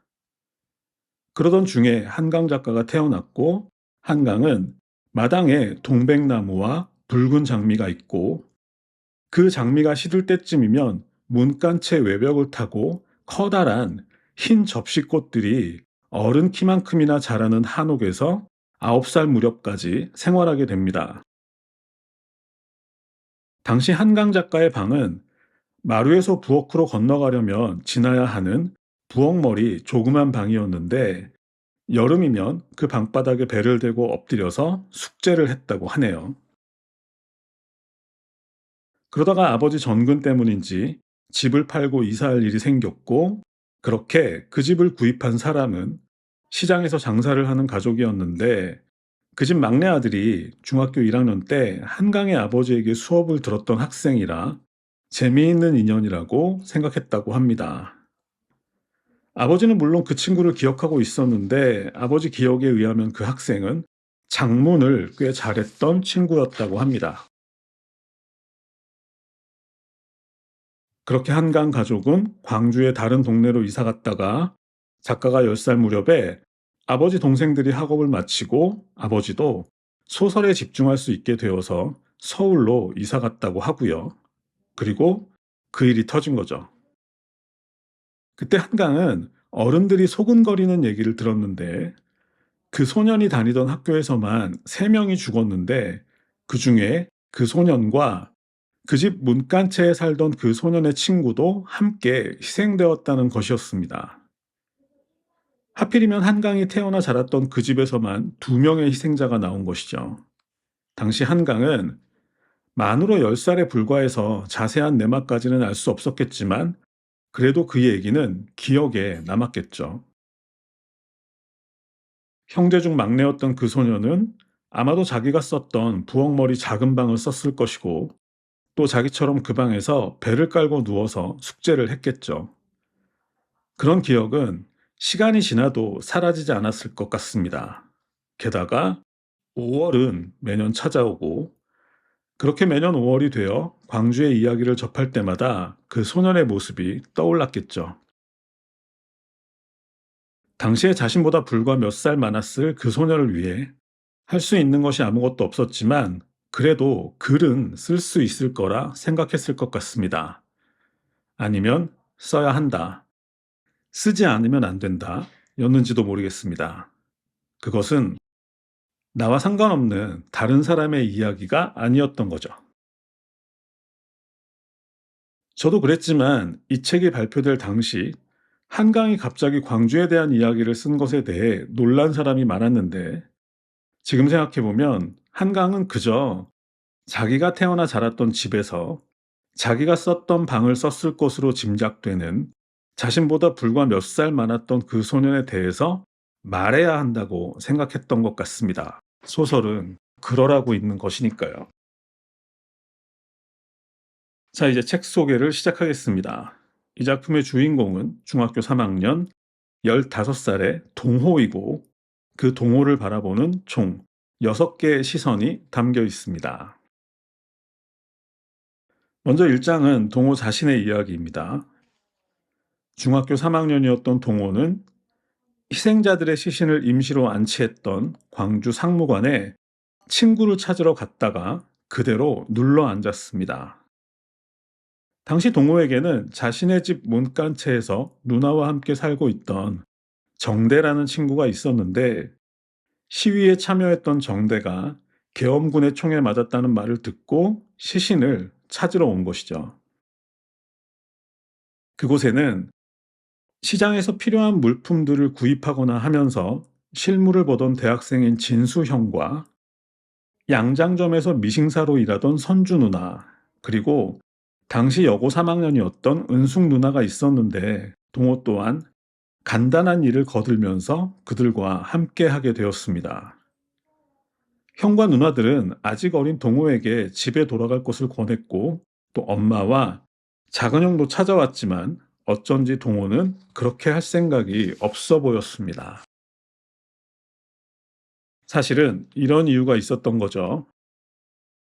공장에 다니던 정대 누나가 집에 돌아오지도 않고 소식도 끊겼는데 그래서 둘이 찾으러 나갔다가 정대가 건물 옥상에서 쏜 계엄군의 총에 맞았고 황급히 건물 사이로 숨었던 동호는 죽어가는 정대를 보면서도 아무것도 할 수 없었던 것입니다. 그래서 집에 돌아갈 수가 없었던 거죠. 도대체 어떻게 된 일인지, 왜 친구는 죽고 자기는 살아있는지 도무지 알 수가 없었던 것입니다. 결국 다음날 새벽에 계엄군이 돌아올 것이고 이번에는 누구도 살아남기 힘들 거라는 말을 들으면서도 동호는 전남도청에 남기로 결정했습니다.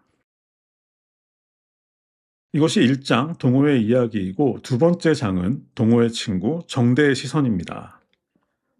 처음 볼 때는 굉장히 서늘하기도 하고 또 이해하기 힘들다고 생각했던 장면인데 정대는 죽었으니까 이 장의 화자는 정대의 혼입니다. 작별하지 않는다 해서도 그랬지만 아마도 작가는 인간에게는 혼이 있다고 믿는 것 같습니다. 인간에게는 혼이 있고 그러니까 당연히 죽은 사람도 할 말이 있다고 믿었던 것 같고 게다가 그날의 참상을 제대로 전하기 위해선 당연히 그들의 말을 들어봐야 한다고 생각했던 것 같습니다. 동호 친구 정대는 집안 형편 때문에 아버지는 다른 도시로 일하러 가고 누나와 단둘이서만 이곳 동호의 집 문간체에서 살고 있었습니다. 동생을 위해 학업을 포기했던 누나는 공장에서 매일 늦게 돌아왔고 정대는 그런 누나의 희미한 로션 냄새와 파스 냄새를 맡으며 잠이 들었습니다. 누나 정미는 아주 작고 갸냘펐지만 하지만 정대는 그런 누나를 좋아하면서도 무서워했습니다. 엄마 같은 사람이었던 것 같습니다. 그런 누나가 갑자기 사라진 것이죠. 그래서 동호와 함께 누나를 찾으러 나섰다가 누나를 죽인 것으로 의심되는 군인들에 대한 분노 때문에 집회에 참여하게 되었고 그렇게 행진을 하다가 옆구리에 총을 맞았던 것입니다. 정대의 시신은 다른 시신들과 함께 트럭에 실린 채 인적이 드문 장소로 옮겨졌습니다. 정대의 혼은 마치 그림자처럼 자신의 시신 곁에 머물고 있었기 때문에 자신에게 일어나는 모든 일을 지켜볼 수 있었습니다. 군인들은 트럭에서 내린 시신들을 공터에 열십자로 교차해서 쌓았고 이것은 며칠에 걸쳐 밤마다 계속되었습니다. 그렇게 공터에 시신들이 쌓여갔고 자신의 시신이 썩기 시작하고 얼굴 위로 파리들이 모여드는 걸 지켜봐야 했습니다. 그런데 어쩐 일인지 누나나 혹은 동호를 찾아서 멀리 갈 수는 없었습니다. 그저 자기 주변에 있는 다른 혼들의 기척을 느끼면서 그곳에 머물러 있어야 했죠. 다른 장소로 이동하거나 다른 혼들과 대화할 수는 없었지만 정대는 자신이 아는 누군가가 살아있는지 아니면 죽었는지에 대해서는 정확하게 알 수 있었습니다. 그렇게 누나가 자신보다 먼저 죽었다는 걸 알게 되었고, 그리고 시내 쪽에서 커다란 폭발이 있던 밤, 그 순간 동호도 세상을 떠났다는 것을 깨닫게 됩니다. 세 번째 장은 당시 여고 3학년이었던 은숙 누나의 시선입니다. 은숙은 대학을 마치고 어느 작은 출판사에서 편집자로 일하고 있었습니다. 그때는 출판하려는 모든 책은 사전에 정부의 검열을 받아야 했는데 은숙이 맡은 책도 검열 때문에 누더기가 되기 일쑤였습니다. 이번에 맡은 책은 외국의 희곡이었는데 어렵게 출간에는 성공했지만 그래도 중요한 대사마다 검은 줄이 쳐 있는 것은 어쩔 수 없었습니다. 은숙은 그 희곡을 바탕으로 하는 연극에서 삭제된 대사들을 어떻게 할지 궁금했습니다. 연극 극장마다 사복경찰들이 배치된 상황에서 무모한 모험을 하지는 못할 텐데 그 삭제된 대사들을 어떻게 하려는지 궁금했던 거죠. 그래서 연극 개막에 맞춰 극장을 찾게 되었는데요. 연극은 무대 중앙에 한 여자가 서 있고 그녀 주변으로 죽은 사람들이 스쳐가는 장면으로 시작되었습니다.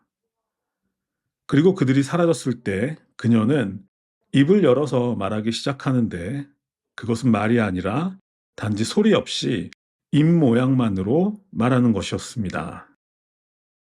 하지만 책 편집을 맡았던 은숙은 그 입 모양을 분명하게 이해할 수 있었고 그렇게 그 여배우가 한 말은 당신이 죽은 뒤 장례식을 치르지 못해 내 삶이 장례식이 되었다라는 대사였습니다. 그러다가 그렇게 연극이 진행되던 중 10대 초반의 한 소년이 역시 죽은 사람을 상징하듯 작은 해골을 품에 안고 여배우에게 다가갑니다. 그 모습을 보면서 은숙은 자신도 모르게 동호야 라고 소리 없이 외쳤습니다. 아랫입술 안쪽을 악물고 뜨거운 고름 같은 눈물을 흘리면서 그녀는 깨닫게 됩니다. 도청 마당에 쓰러져 있던 동호가 방수무포에 쌓여 청소차에 실려간 뒤로 그 후로 자신이 살아온 모든 순간이 동호의 장례식이었다는 것을 깨닫게 되는 거죠. 네 번째 장은 역시 상무관에서 동호와 함께 있었던 진수형의 시선입니다. 그날 새벽 상무관에서 체포된 진수는 모진 고문을 받고 수감 생활을 해야 했습니다. 그날 동호는 미성년자들은 모두 집으로 돌려보낸다는 결정을 거부하고 다른 몇몇 학생과 함께 그곳에 남았습니다. 사실 그들의 목표는 대단한 게 아니었습니다. 아침이 올 때까지 도청에서 버티기만 하면 며칠 전처럼 수만 명의 시민이 거리로 나와줄 거라는 기대가 전부였죠. 하지만 그것은 순진한 생각이었습니다. 그렇게 아무런 저항도 하지 못하고 군인들에게 붙잡혀서 도청 마당에 끌려가 있을 때 그때 5명의 어린 학생들이 2층에서 두 손을 들고 내려왔습니다. 형들에게 미리 교육받은 대로 항복의 표시로 손을 들고 내려온 것이죠. 하지만 이 모습을 발견한 월남전에서 수십 명의 베트공을 죽였다고 자랑하던 국군 장교는 그 어린 학생들을 향해서 C8 빨갱이들 항복이다 이거냐?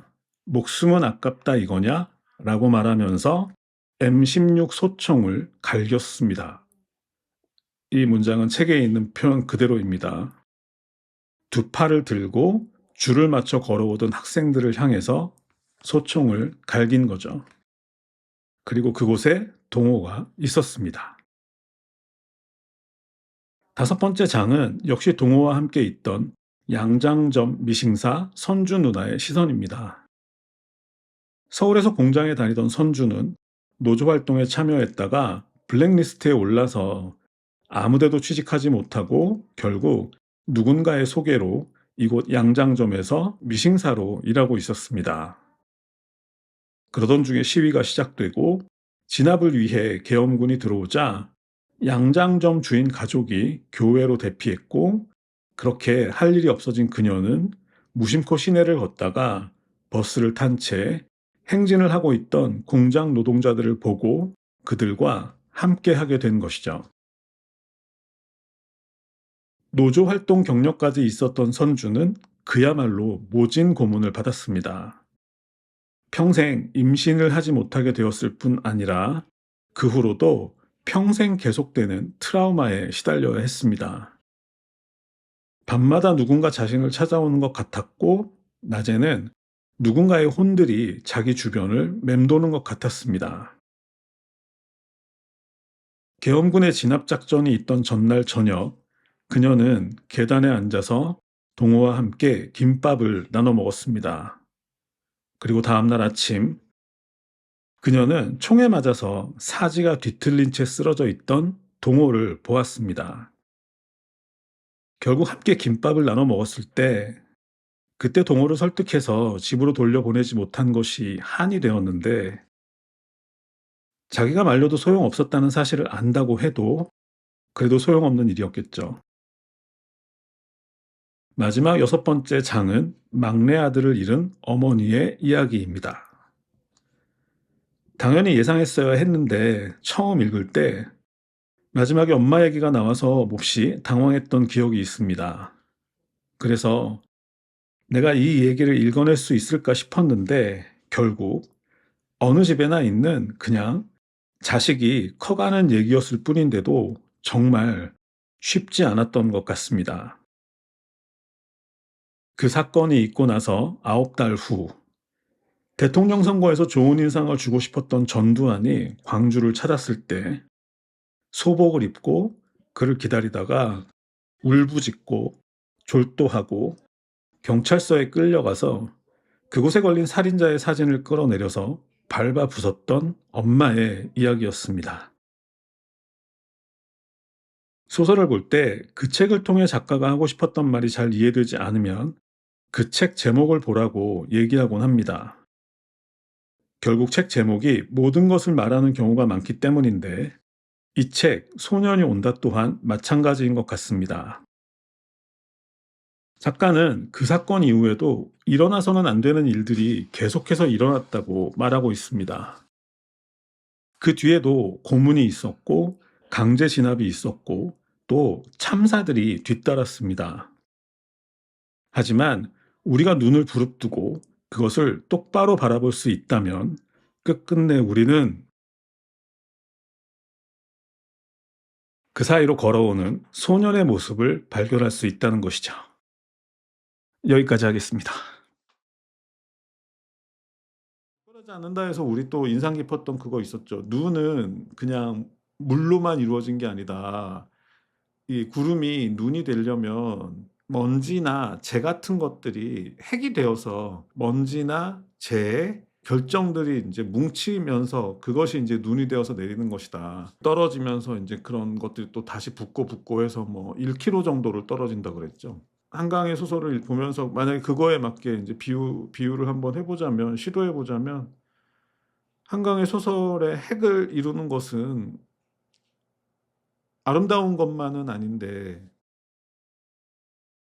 그러니까 우리 세상이 아름다운 것만으로 이루어지지 않았으니까, 그러니까 그런 먼지나 재 같은 것들에서 시작된 소설이 1km를 떨어져 내려서 지상에 닿을 때까지 완전한 육각형 형태를 만드는 그런 눈 결정으로 변해 있는 5권의 작품이 모두 그랬던 것 같다.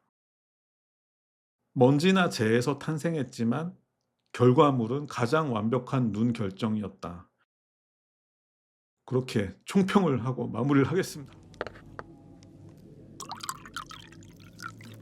오늘 준비한 내용은 뭐 길지는 않습니다. 말씀드렸던 것처럼 한강에게 흰색은 무엇인가, 그것을 통해서 한강이 쓰고자 했던 얘기들, 그리고 한강이 지금까지 써왔던 이야기들을 한번 우리는 인간적 관점에서 좀 이해를 해볼 수가 있을 것 같다. 그래서 오늘은 그런 이야기들을 중심으로 준비를 했고요.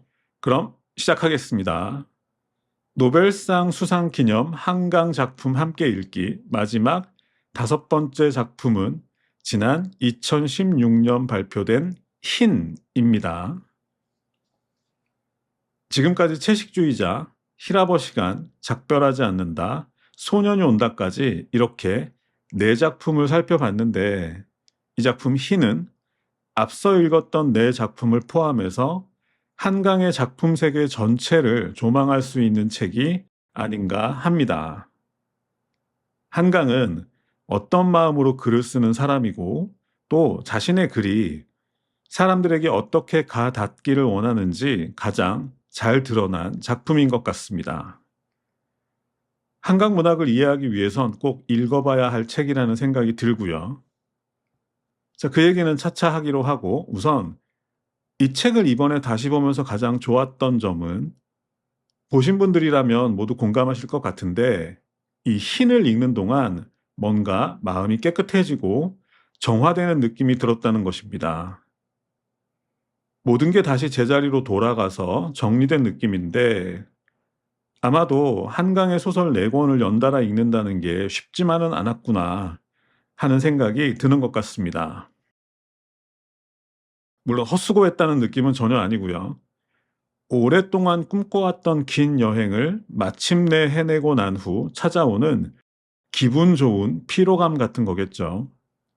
힘들었지만 해냈고, 이번에 해냈으니까 다음에 또 할 수 있겠지 하는 기분인 것 같습니다. 이제 본격적인 이야기를 시작해 보겠습니다. 이 소설 흰은 한강이 소년이 온다를 마치고 나서 소설 속의 이야기들에서 벗어나지 못해 힘들었을 때, 아마도 계속해서 모국어가 들리는 상황을 견디기 힘들었던 것 같은데, 그때 마침 어느 폴란드 번역가의 초청을 받고 그곳에서 6개월가량 머물렀던 이야기를 배경으로 하고 있습니다. 히라버 시간을 기억하시겠지만, 특히 소년이 온다를 쓰고 난 후 한강에게는 모국어가 견디기 힘든 폭력으로 다가왔던 것 같습니다. 그래서 아무 말도 알아들을 수 없는 곳에 가서 그 폭력의 흔적을 지우고, 역시 히라버 시간의 여자 주인공이 그랬던 것처럼 낯선 외국어를 통해서 새로운 언어, 즉 새로운 글을 쓸 수 있을 거라 기대했던 것 같습니다. 그런데 이번에 한강을 읽으면서 자꾸 제임스 조이스 얘기를 하게 되는데, 그런데 마치 율리시스의 주인공 스티븐이 그랬던 것처럼 모국어나 또는 자기 자신이나 하는 것들은 외부에 있는 게 아니라 자기 마음속에 있는 것이라서, 멀리 도망치면 도망칠수록 사라지는 게 아니라 오히려 점점 더 커졌던 거죠. 마치 평생 동안 피해왔던 대상을 외나무 다리에서 마주친 느낌이었던 것 같습니다. 결국 그렇게 거대해진 모국어 앞에서 한강이 할 수 있었던 건 그저 걷는 것 뿐이었습니다.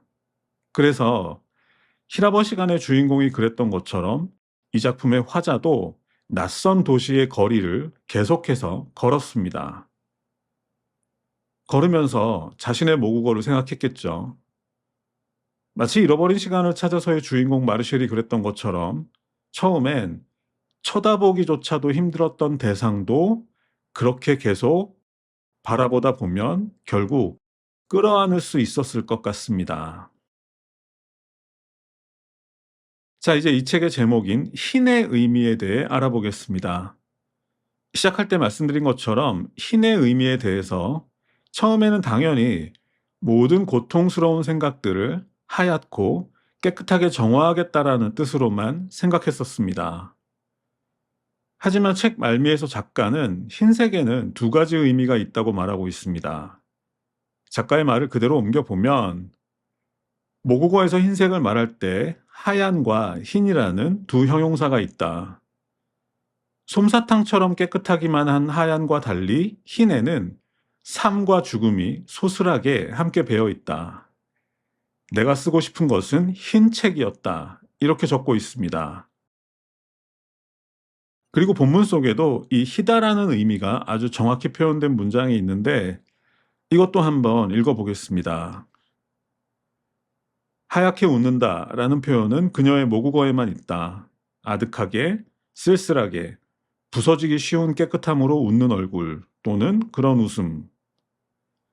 너는 하얗게 웃었지. 가령 이렇게 쓰면 너는 조용히 견디며 웃으려 애썼던 어떤 사람이다. 그는 하얗게 웃었다. 이렇게 쓰면 아마 그는 자신 안에 무엇인가와 결별하려 애쓰는 사람이다. 이런 문장이었고요. 그런 의미에서 결국 당시 한강이 머물렀던 폴란드의 바르샤바도 흰 도시였습니다. 2차 대전이 막바지에 이르렀던 1944년 당시 폴란드는 독일에게 점령당한 유럽 국가 중 최초로 나치에 대한 시민 봉기를 일으켰고 이에 대해서 히틀러는 다른 국가들에 대한 본보기로 그 도시에 대한 절멸을 지시했습니다. 결국 독일군의 대규모 폭격으로 인해 바르샤바의 건물 중 95% 이상이 파괴되었고 도시는 거대한 잿더미로 변해버렸습니다. 그리고 한강에게 그것은 흰 도시였습니다. 모든 것이 무너졌지만 사람들은 그 잿더미 위에 다시 건물들을 세웠고 그렇게 새로운 도시가 왔습니다. 이 지점에서 한강은 태어난 지 2시간 만에 세상을 떠난 언니에 대해 이야기하는데요. 그리고 이와 관련해서 작가는 먼저 1980년에 만들어진 어느 폴란드 영화 한 편을 비유하고 있습니다. 어느 조용한 성품의 남자가 있었는데 어린 시절 그의 아버지가 히말라야 등반에 나섰다가 조난당해서 행방불명된 이후로 그 남자는 결벽적일 만큼 윤리적인 태도를 지니게 되었다는 것입니다. 결국 그는 부패가 만연한 시대 분위기 속에서 혼자서 뇌물을 받지 않았다는 이유로 동료들에게 따돌림을 받고 심지어 린치를 당하기도 했지만 하지만 그럴 때마다 지금도 설산 어딘가에 놓여있을 아버지의 시신을 생각하면 도저히 그럴 수 없었다는 것이죠. 한강 또한 마찬가지였습니다. 만약 언니가 살아남았다면 한강은 이 세상에 태어나지 않았을지도 모릅니다. 그래서 어린 시절부터 언니가 죽은 자리에 태어난 아기라는 얘기를 들으며 자라왔고 한강 또한 자신의 몸을 통해서 언니가 새롭게 복원되기를 바랬습니다. 폐허 속에서 다시 세워진 바르샤바처럼 말이죠. 그런데 그렇게 자신을 통해 언니가 살게 하려면 자신이 더러워서는 안 되겠죠. 결국 언제나 하얗고 정갈한 마음을 유지해야 했고 그랬기 때문에 결국 소년이 온다나 작별하지 않는다 같은 작품도 쓸 수 있었습니다. 영화 속 주인공처럼 두렵고 망설일 때마다 흰 베네옷을 입은 언니의 모습이 떠올랐기 때문이죠. 한강은 과거 어느 자리에서 현재가 과거를 돕고 산자가 죽은 자를 돕는 것이 가능하다고 믿고 싶었다고 말했습니다. 하지만 이 문장을 제대로 이해하려면 뒤집어서 읽어야겠죠. 죽은 자가 산자를 돕는다. 이렇게죠. 결국 죽은 언니 덕분에 자신이 끝내 물러서지 않을 수 있었다는 것이죠. 책 말미에 수록된 작품 해설의 제목은 우리가 인간이라는 사실과 싸우는 일은 어떻게 가능한가? 입니다. 이 책은 작품 해설도 유난히 좋았는데요. 이 글은 한강이 던진 가장 중요한 화두인 이토록 폭력과 아름다움이 뒤섞인 세계를 견딜 수 있는가, 껴안을 수 있는가 하는 것에 대한 답변을 한강의 작품 속에서 찾고 있습니다. 그렇게 해서 찾아낸 결론은 인간은 숭고하면서도 동시에 악랄하기도 한 모순 그 자체이기 때문에 인간 안에서는 그 해결책을 찾을 수 없다는 것입니다. 결국 그것을 찾기 위해서는 인간이 아닌 그 무엇이 되어야 한다는 것인데, 그렇게 보면 우리는 왜 채식주의자의 영예가 나무가 되려고 했는지도 알 수 있겠죠. 그러니까 한강은 우리더러 진짜 나무가 되라고 하는 게 아니라 먼저 우리가 인간이라는 사실을 부정하고 그것을 전제로 그것과 싸울 때 비로소 인간으로서의 가치를 지켜낼 수 있다는 것입니다. 소년이 온다에서 동호의 죽음에 직접적인 책임이 없는 진수나 은수, 선주가 평생 동안 그것을 견디면서 힘겹게 인간적 가치를 지켜낼 수 있었던 것처럼 말이죠. 결국 작품 해설에서 정의하는 흰의 의미는 그런 책임감과 연대감을 지켜낼 때만 가질 수 있는 무한한 가능성의 침묵입니다. 흰은 계속해서 다른 색들을 칠할 수 있게 하는 궁극의 가능성의 침묵이며 모든 소리들을 가능케 하는 침묵이자 무엇인가를 태어나게 하는 소질시킬 수 없는 여백이라는 것이고, 또한 그것은 너무 쉽게 훼손되고 마는 것이지만 결코 완전히 훼손시킬 수는 없는 근본적인 차원이며, 그것이 있기 때문에 거기서부터 무엇인가가 끊임없이 다시 시작된다는 것입니다. 자, 이제 우리는 한강 작가가 왜 흰 것에 대해 쓰고 싶어 했는지 알 수 있게 된 것 같습니다. 채식주의자를 쓰고 소년이 온다를 썼다고 해서 작가 한강이 완성된 것이 아니라 모든 것을 깨끗하게 지우고 언제나 처음부터 다시 시작할 수 있을 때 비로소 한강이라는 이름의 작가가 유지될 수 있다는 것입니다. 자신이 작가라는 사실에 의문을 갖고 그것과 싸우는 동안에만 자신은 작가일 수 있다는 것이죠. 마찬가지로 우리 또한 우리 자신이 인간이라는 사실과 싸우는 동안에만 인간의 자격을 유지할 수 있다는 것입니다. 여기서 데카르트 얘기를 하지 않을 수 없는데, 저 유명한 나는 생각한다, 고로 존재한다라는 말의 의미도 같은 것입니다. 나는 생각한다, 고로 존재한다라는 말의 의미는 나는 생각하는 동안에만 존재한다. 그러니까 인간은 생각하는 동안에만 인간이다 라는 것이죠. 우리가 인간이라는 사실과 싸우는 동안에만 우리는 인간이다. 이렇게 받아들여도 좋을 것 같습니다. 이렇게 5주 동안 한강의 작품 5권을 읽어봤는데요. 히라버 시간이 가장 좋았다는 의견이 많았던 것 같고, 또 채식주의자가 불편한 소설이 아니라는 것을 알게 되어서 다행이라는 피드백도 많았던 것 같습니다. 작별하지 않는다를 조금 지루하게 읽었었는데 알고 보니 너무 감동적인 소설이었다라는 말도 기억에 남고요. 그리고 모든 상처받고 죽어가는 것들 사이로 소년이 온다라는 문장에 깊은 감동을 받았다는 의견도 있었습니다. 개인적으로는 지난 5주 동안 머리를 떠나지 않았던 생각들이 있는데, 그것은 주로 약한 자들에 관한 이야기였습니다. 작별하지 않는다에서 새는 약하지만 대신 몸이 가벼워서 오랫동안 날 수 있다는 얘기도 좋았고요. 또 히라버 시간에서 시력이 사라져가는 남자가 대신 꿈속의 세상이 더 선명해졌다라는 문장도 좋았던 것 같습니다. 그리고 가장 좋았던 건 역시 흰에서 인간으로 남아있기 위해 자기 내부의 인간성과 싸우는 작가의 이야기였습니다. 어떻게 하면 그렇게 항상 리셋하면서 살 수 있나 싶었는데, 친절하게도 작가는 그 방법도 알려줬죠. 언니를 생각하고 소년을 생각하면서 그렇게 한다고 말이죠. 프루스트는 당신이 만약 세상을 바꾸고 싶다면 당신 자신을 바꾸면 된다라고 말하기도 했는데, 마찬가지로 분노는 그냥 분노일 뿐이고 중요한 건 언제까지나 완성되지 않는 존재로서의 나를 받아들이고, 그리고 어떻게 하루하루를 살아갈 것인가. 5주 동안 그런 질문을 계속해서 받을 수 있었던 게 가장 좋았던 것 같습니다. 가끔씩 문학은 제게 감당하기 버거운 짐을 지우는 게 아닐까 하는 생각이 들기도 하지만, 인간으로 살기가 힘들다고 해서 그렇다고 짐승이 될 수는 없는 거겠죠. 안 그래도 요즘 인간을 닮은 짐승들이 많죠. 어쨌든 5주 동안 고생 많으셨습니다. 전에도 말씀드렸지만 한 작가의 작품 5권을 연달아 읽는 건 결코 쉬운 게 아닌데 말이죠. 하지만 아마도 모든 분들이 그만한 가치가 있는 일이었다고 생각하실 것 같습니다. 한강 작가님 덕분에 한 해를 잘 마무리할 수 있었던 것 같고 2024년을 이렇게 잘 마무리했고 이제 우리는 그 방법을 알았으니까 다가오는 2025년도 더 유쾌하고 진지하게 달려볼 수 있을 것 같습니다. 모두 고생 많으셨습니다. 여기까지 하겠습니다.